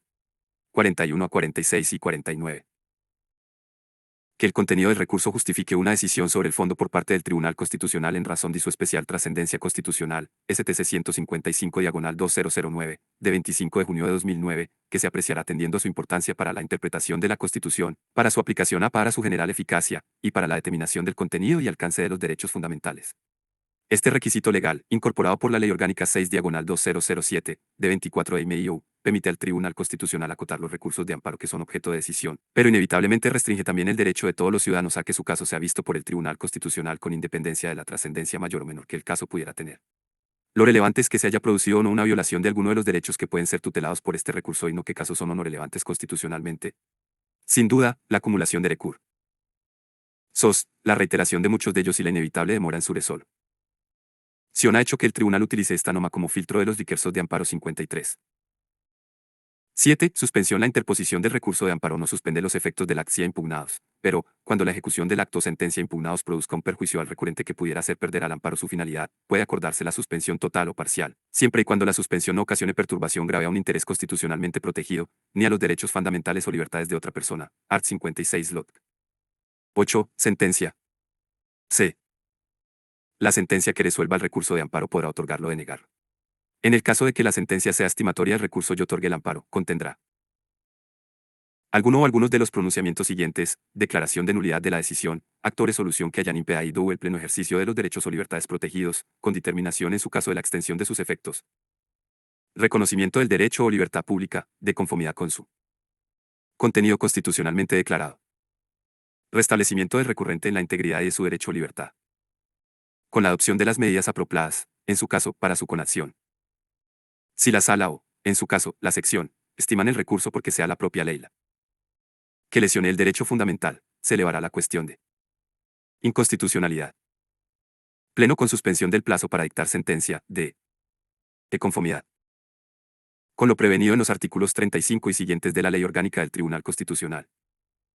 4. Instituciones de garantía. Una tercera instancia de aseguramiento de los derechos y libertades podemos encontrarla en instituciones que dedican a ello gran parte de su actividad o que son creadas a estos efectos. Entre las primeras, podemos destacar la actividad del Parlamento y la del Ministerio Fiscal, y entre las segundas, la del Defensor del Pueblo. 4.1. Garantía parlamentaria. En el ordenamiento constitucional español, el Parlamento asume, entre otras, la importante función de controlar la actividad del gobierno, a través de la cual puede incidir en el aseguramiento de los derechos y libertades mediante preguntas, interpelaciones o comisiones de investigación. Todo ello sin olvidar la competencia de enmienda y aprobación que corresponde al Parlamento sobre los proyectos de ley que presente el gobierno. 4.2. El Ministerio Fiscal. Artículo 124c. 1. El Ministerio Fiscal, sin perjuicio de las funciones encomendadas a oros o ganos, tiene por misión promover la acción de la justicia en defensa de la legalidad, de los derechos de los ciudadanos y del interés público tutelado por la ley, de oficio o a petición de los interesados, así como velar por la independencia de los tribunales y procurar ante estos la satisfacción del interés social. 2. El Ministerio Fiscal ejerce sus funciones por medio de órganos propios conforme a los principios de unidad de actuación y dependencia, jerárquica y con sujeción, en todo caso, a los de legalidad e imparcialidad. 3. Ley y regulará el estatuto orgánico del Ministerio Fiscal. 4. El fiscal general del Estado será nombrado por el Rey, a propuesta del Gobierno, oído el Consejo General del Poder Judicial. A. Concepto. Ejercicio. En nombre. Aunque la figura del Ministerio Fiscal suele vincularse al del Estado, de la acción penal y en tal sentido tiene su origen en la sustitución del sistema inquisitivo en el enjuiciamiento penal por el actual sistema acusatorio formal. Sistema mixto en el cual el juez o tribunal se le sustrae la función de acusar. La o naturaleza jurídica del Ministerio Fiscal no es cuestión pacífica y depende en gran medida de las funciones que se encomiendan a esta institución en los distintos ordenamientos jurídicos. A ello debemos afiar que, prácticamente durante toda su historia ha presentado una innegable vinculación con el gobierno al que, frecuentemente, representaba, ya ante el Poder Judicial, ya ante la Administración de Justicia. O ni se utilizará una u otra expresión en el correspondiente texto constitucional o unas normas de desarrollo. La Constitución de 1931 litros y mucho antes el Estatuto de aún habían elevado a rango constitucional. Mundo. El tratamiento de la institución que estudiamos. Más propiamente la primera que él. Se han formulado diversas tesis para conocer la definición conceptual del Ministerio Fiscal, entre las que podemos señalar las siguientes, que era un órgano adscrito a los tribunales con una triple función: la defensa de la legalidad, la defensa de los intereses del Estado y la defensa de los intereses particulares. F. Prieto Castro. 154, que era un órgano del Estado con funciones en la administración de justicia, dotada de imperium, aunque sin competencias decisorias que le corresponderían al Estado para el logro de la justicia. M. Fernández Martín Granizo. 55, que era un órgano administrativo del Estado al que se le encomendaba la defensa de la legalidad u de los intereses del Estado en la actuación de los tribunales. M. Serra Domínguez, S6, que debía ser, aunque no lo fue, un órgano de la Administración de Justicia con funciones en la jurisdicción penal. J. Zafra, 57. El artículo 2.1 de la Ley 50/1981, de 30 de diciembre, por la que se regula el Estatuto Orgánico del Ministerio Fiscal, dispone que el Ministerio Fiscal es un órgano de relevancia constitucional con personalidad jurídica propia, integrado con autonomía funcional en el Poder Judicial, y ejerce su misión por medio de órganos propios, conforme a los principios de unidad de actuación y dependencia jerárquica y con sujeción, en todo caso, a los de legalidad e imparcialidad. La ley determina que el Ministerio Fiscal es imparcial y actuará con plena objetividad e independencia en defensa de los intereses que le estén encomendados. Art. 7. Aunque las relaciones del Ministerio Fiscal con los poderes públicos ha sido uno de los temas más debatidos en orden a su naturaleza y organización, lo cierto es que la Ley 50/1981 contempla que el gobierno puede interesar del general del Estado que promueva ante los tribunales actuaciones concretas que se fiscal consideren pertinentes en orden a la defensa del interés público. La comunicación del gobierno con el Ministerio Fiscal se lleva a cabo a través del ministro de Justicia, del fiscal general del Estado, pero el presidente del gobierno, si lo estima necesario, puede dirigirse directamente al fiscal general del Estado sin intermediación del ministro. La petición del gobierno no tiene carácter vinculante y el fiscal general del Estado, hoy da la Junta de Fiscales de Sala del Tribunal Supremo, resuelve sobre la viabilidad o procedencia de la solicitud y expone su resolución al gobierno de forma sonada. B. Órganos y funciones en España. El Ministerio Fiscal está incardinado en el Poder Judicial. AING 1 Ley 50/1981, de 30 de diciembre, reguladora del Estatuto Orgánico del Ministerio Fiscal, le reconoce autonomía funcional, ejerce sus funciones a través de órganos propios, conforme a los principios de unidad de actuación y dependencia jerárquica y con sujeción, como ya se señaló anteriormente, a los principios de legalidad e imparcialidad. Artículo 2.1 León. El Ministerio Fiscal está integrado por los siguientes órganos. Artículo 12.1 León. El fiscal general del Estado, nombrado y cesado por el Rey, a propuesta del gobierno, oído previamente el Consejo General del Poder Judicial. El fiscal general del Estado debe ser elegido entre juristas españoles de reconocido prestigio con más de 15 años de ejercicio efectivo de su profesión. Artículo 124.46 Art. 29. 1 León. El Consejo Fiscal, presidido por el fiscal general del Estado, integrado por 11 miembros más provenientes de distintas instancias del Ministerio Fiscal. La Junta de Fiscales de Sala, presidida por el fiscal general del Estado, integrada además por el teniente fiscal del Tribunal Supremo, los fiscales jefes de sala, el inspector fiscal, fiscal de la Audiencia Nacional y fiscal de la Secretaría Técnica. La Junta de Fiscales Superiores de las Comunidades Autónomas, presidida por el fiscal general del Estado, estará integrada por el teniente fiscal del Tribunal Supremo, por dichos fiscales superiores, y por el fiscal jefe de la Secretaría Técnica, que actuará como secretario. Su función será asegurar unidad y coordinación de la actuación y funcionamiento de las fiscalías en todo el territorio del Estado, sin perjuicio de las competencias atribuidas al Consejo Fiscal por este estatuto. La Fiscalía ante el Tribunal Supremo, integrada por todos los fiscales que prestan sus servicios en este alto tribunal. Fiscalía ante el Tribunal Constitucional. La Fiscalía de la Audiencia Nacional, integrada igualmente por los fiscales adscritos a este órgano jurisdiccional. Las Fiscalías Especiales. La Fiscalía Jurídico-Militar. Las fiscalías de las comunidades autónomas, integradas por los fiscales destinados a este tipo de tribunales en las comunidades autónomas, las fiscalías provinciales, como en casos anteriores se asignan los fiscales necesarios para el funcionamiento de estos tribunales. Las fiscalías de área. La Fiscalía del Tribunal de Cuentas, en la que figuran los fiscales que trabajan en este tribunal que, como establece el artículo 136 de la Constitución, es el supremo órgano de fiscalización de los fondos públicos. La Unidad de Supervisión y Control de Protección de Datos. 58. El artículo 124.1 de la Constitución atribuye al Ministerio Fiscal la función de promover la acción de la justicia en defensa de la legalidad, de los derechos de los ciudadanos y del interés público tutelado por la ley, de oficio, ley y petición de los interesados, así como velar por la independencia de los tribunales y procurar ante estos interesados, la satisfacción del interés social. La Ley 50/1981, de 30 de diciembre, reguladora del Estatuto Orgánico del Ministerio Fiscal, reproduce, en su artículo 1, lo previsto en el artículo 124 de la Constitución y especifica en lo que afecta a derechos y libertades, que corresponde al Ministerio Fiscal. Velar por el respeto de las instituciones constitucionales y de los derechos fundamentales y libertades públicas con cuantas actuaciones exija su defensa. Art. 3.3 León. Para el cumplimiento de sus funciones, de las que solo una de ellas es la defensa de los derechos y libertades, el Ministerio Fiscal posee un conjunto de competencias entre las que, a los efectos referidos en este epígrafe, cabe destacar las siguientes. A. Interponer recurso de amparo ante el Tribunal Constitucional, art. 162.1, b, de la Constitución, en los casos y forma previstos en la Ley Orgánica 2/1979, de 3 de octubre, del Tribunal Constitucional, art. 46.1, b. C. O intervenir en los procesos de que conoce el Tribunal Constitucional en defensa de la legalidad en la forma en que las leyes establezcan. C. Intervenir en los procesos judiciales de amparo. La Ley Orgánica del Tribunal Constitucional establece efectivamente que será preceptiva la intervención del Ministerio Fiscal, entre otros, en la tramitación en todo caso de los recursos de amparo, con lo que sea la coincidencia de que el fiscal puede presentar un recurso de amparo y participar, mismo en su calidad de fiscal del Tribunal Constitucional, de defender igualmente la legalidad en los procesos. Voz en que interviene. Esta función garantista se aparta del tradicional ejercicio de la postenomente en art. 472. Contencioso administrativo. Acción penal. Mejor decir que complementa, que es común a otros ordenamientos. Dota al modelo español de una naturaleza que, un sector de la doctrina, quizá, es jurichosi. Mista y en la que confluye en su dependencia orgánica del Ejecutivo junto a la necesa. Denomina. Rea independencia funcional como defensor de la legalidad y de los TEITS. 4.3. Derechos y liber. El defensor del pueblo, artículo 54c. Una ley orgánica regulará la institución del defensor del pueblo, como comisionado de las Cortes Generales, designado por estas para la defensa de los derechos comprendidos en este título, a cuyo efecto podrá supervisar la actividad de la administración, dando cuenta a las Cortes Generales.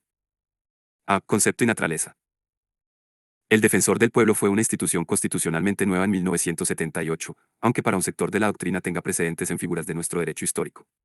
Así se ha señalado que la institución del defensor del pueblo, art. 54c, tiene, con las necesarias matizaciones, precedentes en el Justicia Mayor de Aragón y también en la figura Saíbal Masalín, aunque su regulación y funciones entronca el ombudsman escandinavo que aparece por primera vez en la Constitución sueca de 1809 y cuya figura se extiende posteriormente a países como Finlandia o Noruega. Inglaterra adopta una institución de similares características que se denomina Parliamentary Commission, mientras que Francia reguló un Mediateur de Republique y, a partir de 2011, un Defenseur des droits, sin con que su natura y funciones difieren en parte de la institución sueca que ha servido de modelo al defensor del pueblo español. B. Designación, mandatois.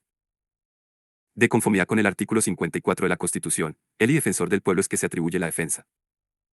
Un alto comisionado de las Cortes Generales, al que derechos comprendidos en el título y el citado precepto constitucional 1 remite a una ley orgánica la regulación de esta institución, mandato que, de los, se cumplió con la IPA-versión de la Ley Orgánica 3/1981, de 6 de abril, del Defensor del Pueblo. Apro.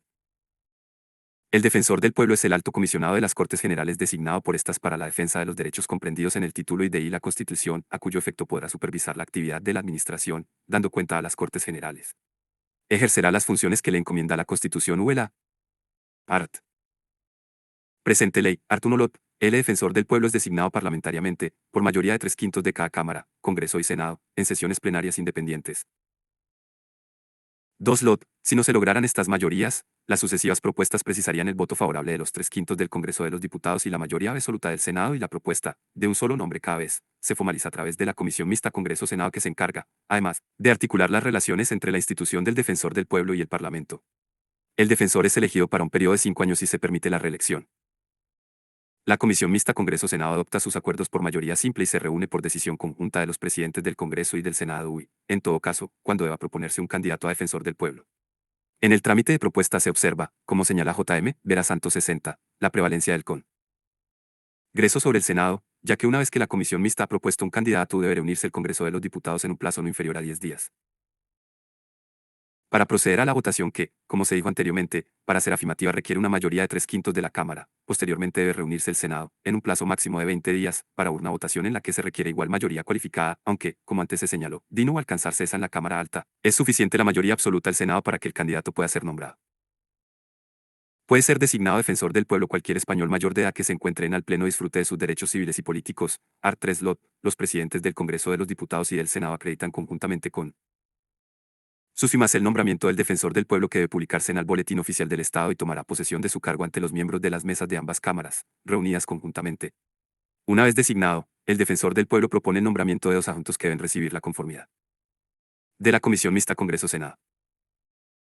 La Ley Orgánica del Defensor del Pueblo establece una serie de incompatibilidades para fortalecer la posición de independencia que esta institución precisa para el desenvolvimiento de sus funciones constitucionales.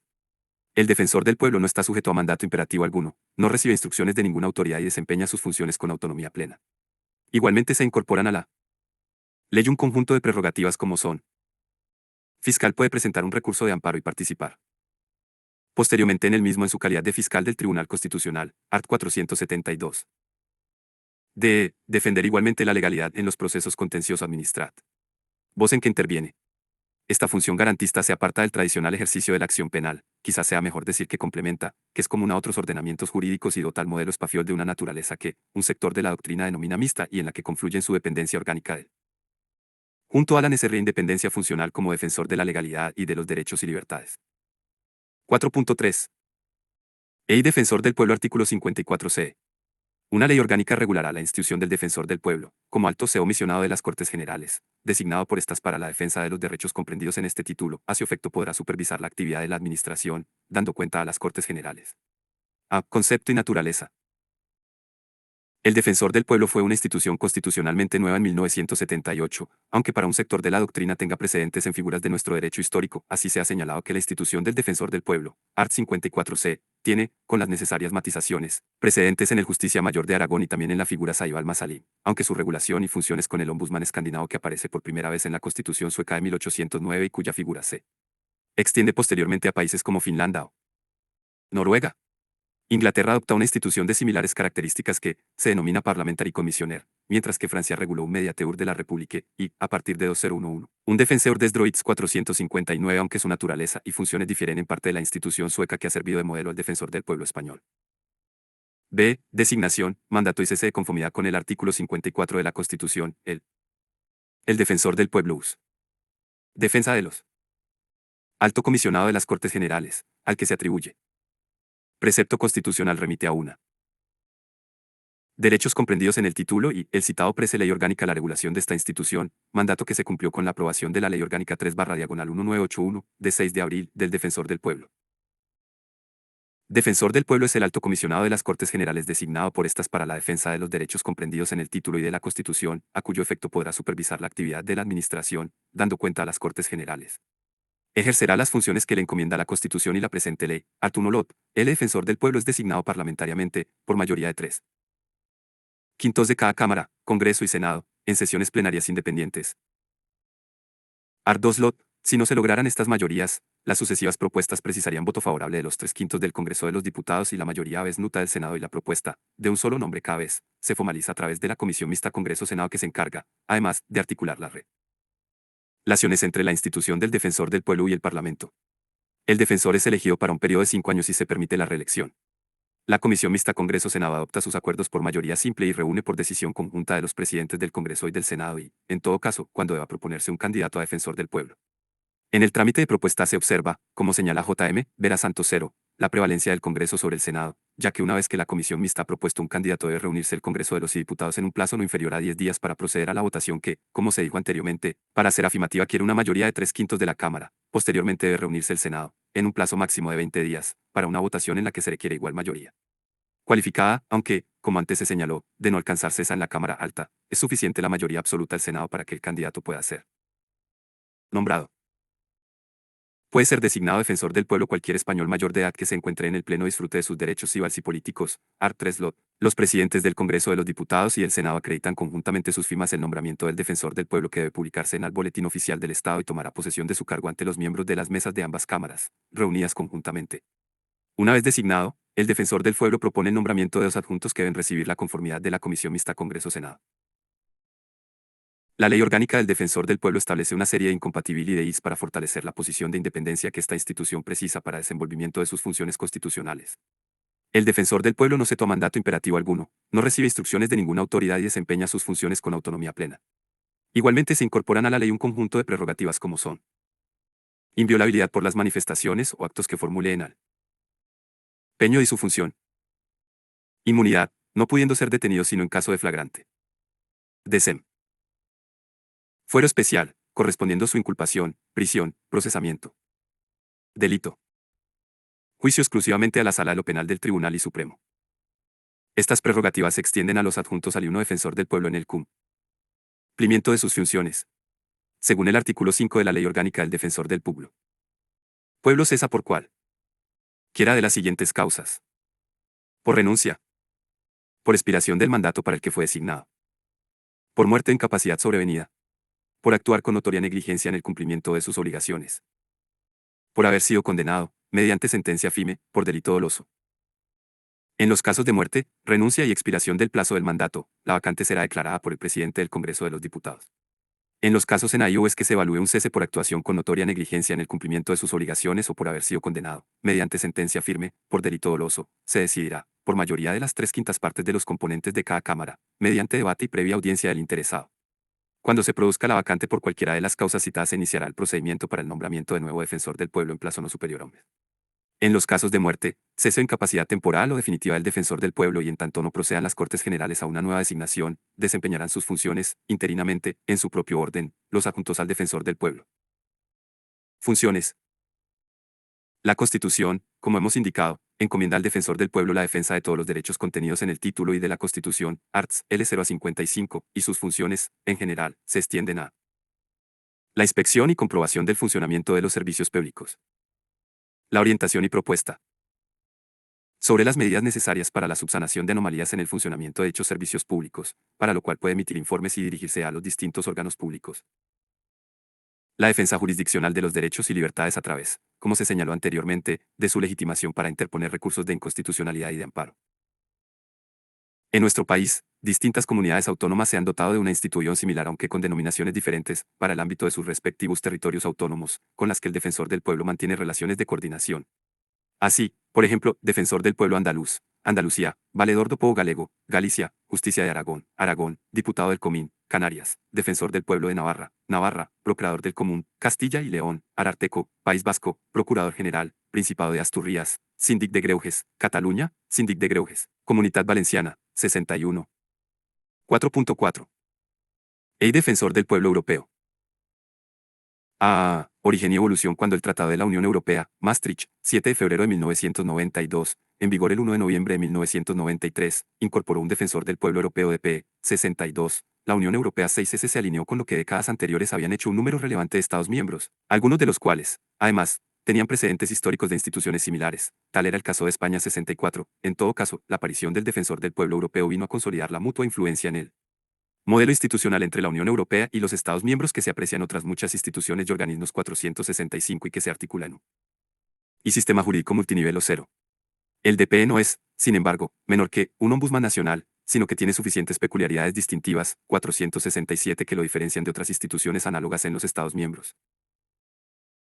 La función esencial del defensor es tutelar los grandes principios y valores en los que se asienta la construcción europea, la democracia, el Estado de Derecho y los derechos de los ciudadanos europeos, a través de su actividad y control de los casos de mala administración de las instituciones, órganos y organismos de la UE en al desempeño de sus respectivas funciones, excepto el Tribunal de Justicia en sus acciones jurisdiccionales, que no quedó sometido a este control, 468. La figura del defensa del pueblo, tanto en los Estados miembros como en la propia Unión, responden, como ya hemos indicado, a un mismo objetivo, el control de las instituciones y la promoción de una buena administración en favor de los europea. Poderes de los administrados 469. Derechos. Está recogido en él. El Estatuto del Defensor del Pueblo Europeo, EP, está. Mento, UE, Eguatom, 2021/1L63 del Parlamento Europeo de 24 de junio de 2021 por el que se fijan el Estatuto y las condiciones generales de ejercicio de las del Defensor del Pueblo, Estatuto del Defensor del Pueblo Europeo, y por él es deroga la decisión 94/262/CECA, C. Euratom. Regla. El Estatuto reconoce al Defensor del Pueblo Europeo 70 plena independencia en su actuación que ejercerá sin autorización previa. La función esencial del DEFENO es contribuir a descubrir casos de mala administración en la actuación de las INSTIT. CIUNS, órganos y organismos de la Unión, con exclusión del Tribunal de Justicia de la Unión Europea en el ejercicio de sus funciones jurisdiccionales que no queda sometido al control del defensor. En el mismo sentido, en el ejercicio de sus funciones el defensor del pueblo no puede cuestionar la conformidad a derecho de la resol. CIUNS judiciales o la competencia de un órgano jurisdiccional para dictar una resolución. El defensor del pueblo está facultado para emitir recomendaciones, propuestas de solución y sugerencias de mejora en el curso de su actividad fiscalizadora. B. Legitimados. El Tratado de Funcionamiento, TFUE, reconoce a las personas que ostenten la ciudadanía de la Unión, entre otros, el derecho de recurrir al Defensor del Pueblo Europeo, art. 20.2 DYI, derecho que se confirma en el artículo 24 Giseremitiala. Más por extenso, contenida. Regulación. El artículo 2.1 de su parte el mente o por contenida en el artículo 228 del mismo TFUE 72 por del Estatuto del Defensor del Pueblo Europeo establece que Unión o toda persona física o jurídica que resida o tenga su todo ciudadano sede social en un Estado miembro podrá someter al defensor del pueblo, directa mediación de un diputado al Parlamento Europeo, una reclamación relativa a un caso de mala administración. Mencionado artículo 228 del TFU establece las funciones básicas del DP. Del Parlamento para elegirlo y para recibir anualmente el informe elaborado por él. La competencia, defensa y las bases de su estatuto jurídico. Es relevante señalar que el citado artículo 22 de TFUE también consagra el derecho a formular peticiones al Parlamento Europeo, por lo que se crea una cierta duplicidad 73 ya que el ciudadano he de dirigirse al defensor del pueblo que, a la postre, debe informar y rendir un fomeanual ante el Parlamento Europeo, y puede igualmente dirigirse directamente a dicho Parlamento a través de la Comisión de Peticiones que es la misma que canaliza las relaciones del Parlamento Europeo con el defensor del pueblo. Ciertamente, estas dos vías de petición presentan diferencias en cuanto al objeto de las peticiones, ante la comisión, y de reclamaciones, ante el defensor, y de los legitimados para dirigirse a ambas instancias, pero, quizá, lo más significativo es la singularidad de que las reclamaciones que se presenten ante el DPE deben fundamentarse necesarias y exclusivamente en un posible caso de mala administración. Así, las peticiones a la comisión son de carácter más político y las reclamaciones ante el defensor del PUILO se focalizarán más en asuntos de administración deficiente, aunque no necesariamente deban ser supuestos de legalidad. Por su parte, el artículo 43 de la Carta de los Derechos Fundamentales, recogiendo lo establecido en el TFU establece que todo ciudadano de la Unión o toda persona física o jurídica que resida o tenga su domicilio social en un Estado miembro tiene derecho a someter al defensor del pueblo de la Unión los casos de mala administración en la acción de las instituciones u órganos comunitarios, con exclusión del Tribunal de Justicia y del Tribunal de Primera Instancia 74 en el ejercicio de sus funciones jurisdiccionales, lo que supone que sí pueden ser objeto de averiguación por parte del DP otras actividades no jurisdiccionales, tales como licitaciones, contratos y casos relativos al personal. C. Naturaleza jurídica. El defensor del pueblo europeo es un órgano unipersonal que no tiene naturaleza jurídica de institución si atendemos al catálogo que de las mismas se contiene en los tratados.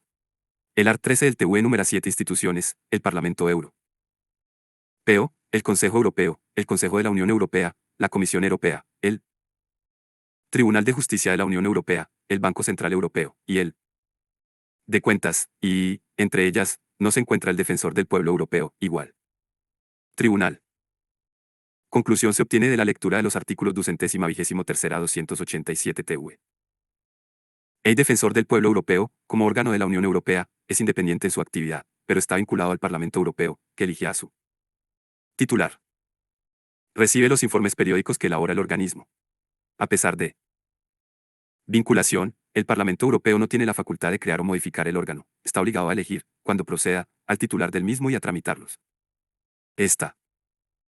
Informes que le remita el defensor, 231 y 233 RIP, no determina su plan de trabajo ni la forma de llevarlo a cabo ni sus conclusiones, aunque la institución par lamentaría, a través de la Comisión de Peticiones, a través de la que se canalizan las relaciones del DP con el Parlamento puede requerir al DP que intervenga en determinados asuntos o puede en la Comisión de Peticiones o el Pleno pronunciarse sobre el contenido de los informes que lee el Defensor del Pueblo, art. 232 RIP. Como sucede en las figuras similares de los Estados miembros, el DP se concibe como una magistratura de persuasión, dotada de autoritas, y no como un órgano con funciones ejecutivas, es decir, investido de potestas. No es un juez. Tribunal, ni puede dar órdenes, ni modificar o anular actos administrativos. 76. Las decisiones o recomendaciones del Defensor del Pueblo Europeo no tienen carácter vinculante. La funcionalidad de este tipo de órganos, tanto en los Estados miembros como en la propia UE, derivan de su capacidad de influencia, de elección y dación del mandato. El artículo 228.1 del TFU establece que será el Parlamento Europeo quien elija al defensor del pueblo europeo.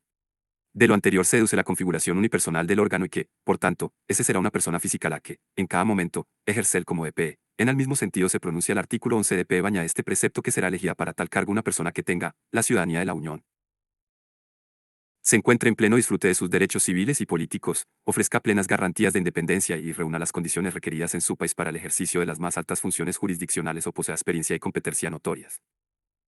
Narra el ejercicio de las funciones de defensor del pueblo. Apartado 2. Por su parte, el artículo 231 del Reglamento Interno del Parlamento Europeo regula el procedimiento de elección del DP en sede parlamentaria al principio de legislatura o un caso de fallecimiento, renuncia o destitución del PDP anterior. En tal caso, el presidente del Parlamento Europeo abre un periodo para la presentación de candidaturas y fija el plazo para dicha presentación. Esta convocatoria es publicada en el Diario Oficial de la Unión Europea. Las candidaturas, como hemos indicado, serán impersonales y se presentarán con los justificantes que acrediten que se cumplen los requisitos establecidos en el citado artículo 11p y habrán de contar, como mínimo, cada año al apoyo de 38 diputados que deben ser nacionales de al menos 2 Estados miembros. Todas las candidaturas se ordenan en una lista alfabética que es la que se somete a votación del Parlamento. La persona elegida debe obtener, como mínimo, la mayoría de los votos emitidos de un quórum de, al menos, la mitad de los diputados que componen el Parlamento. Si dicha mayoría no se obtiene en la primera votación se celebra una segunda. Si, al finalizar las dos primeras votaciones, ninguna de las candidaturas obtiene la mayoría requerida, decaerán todas las candidaturas excepto las dos que hayan obtenido el mayor número de votos en la segunda votación, sobre las cuales se volverá a votar.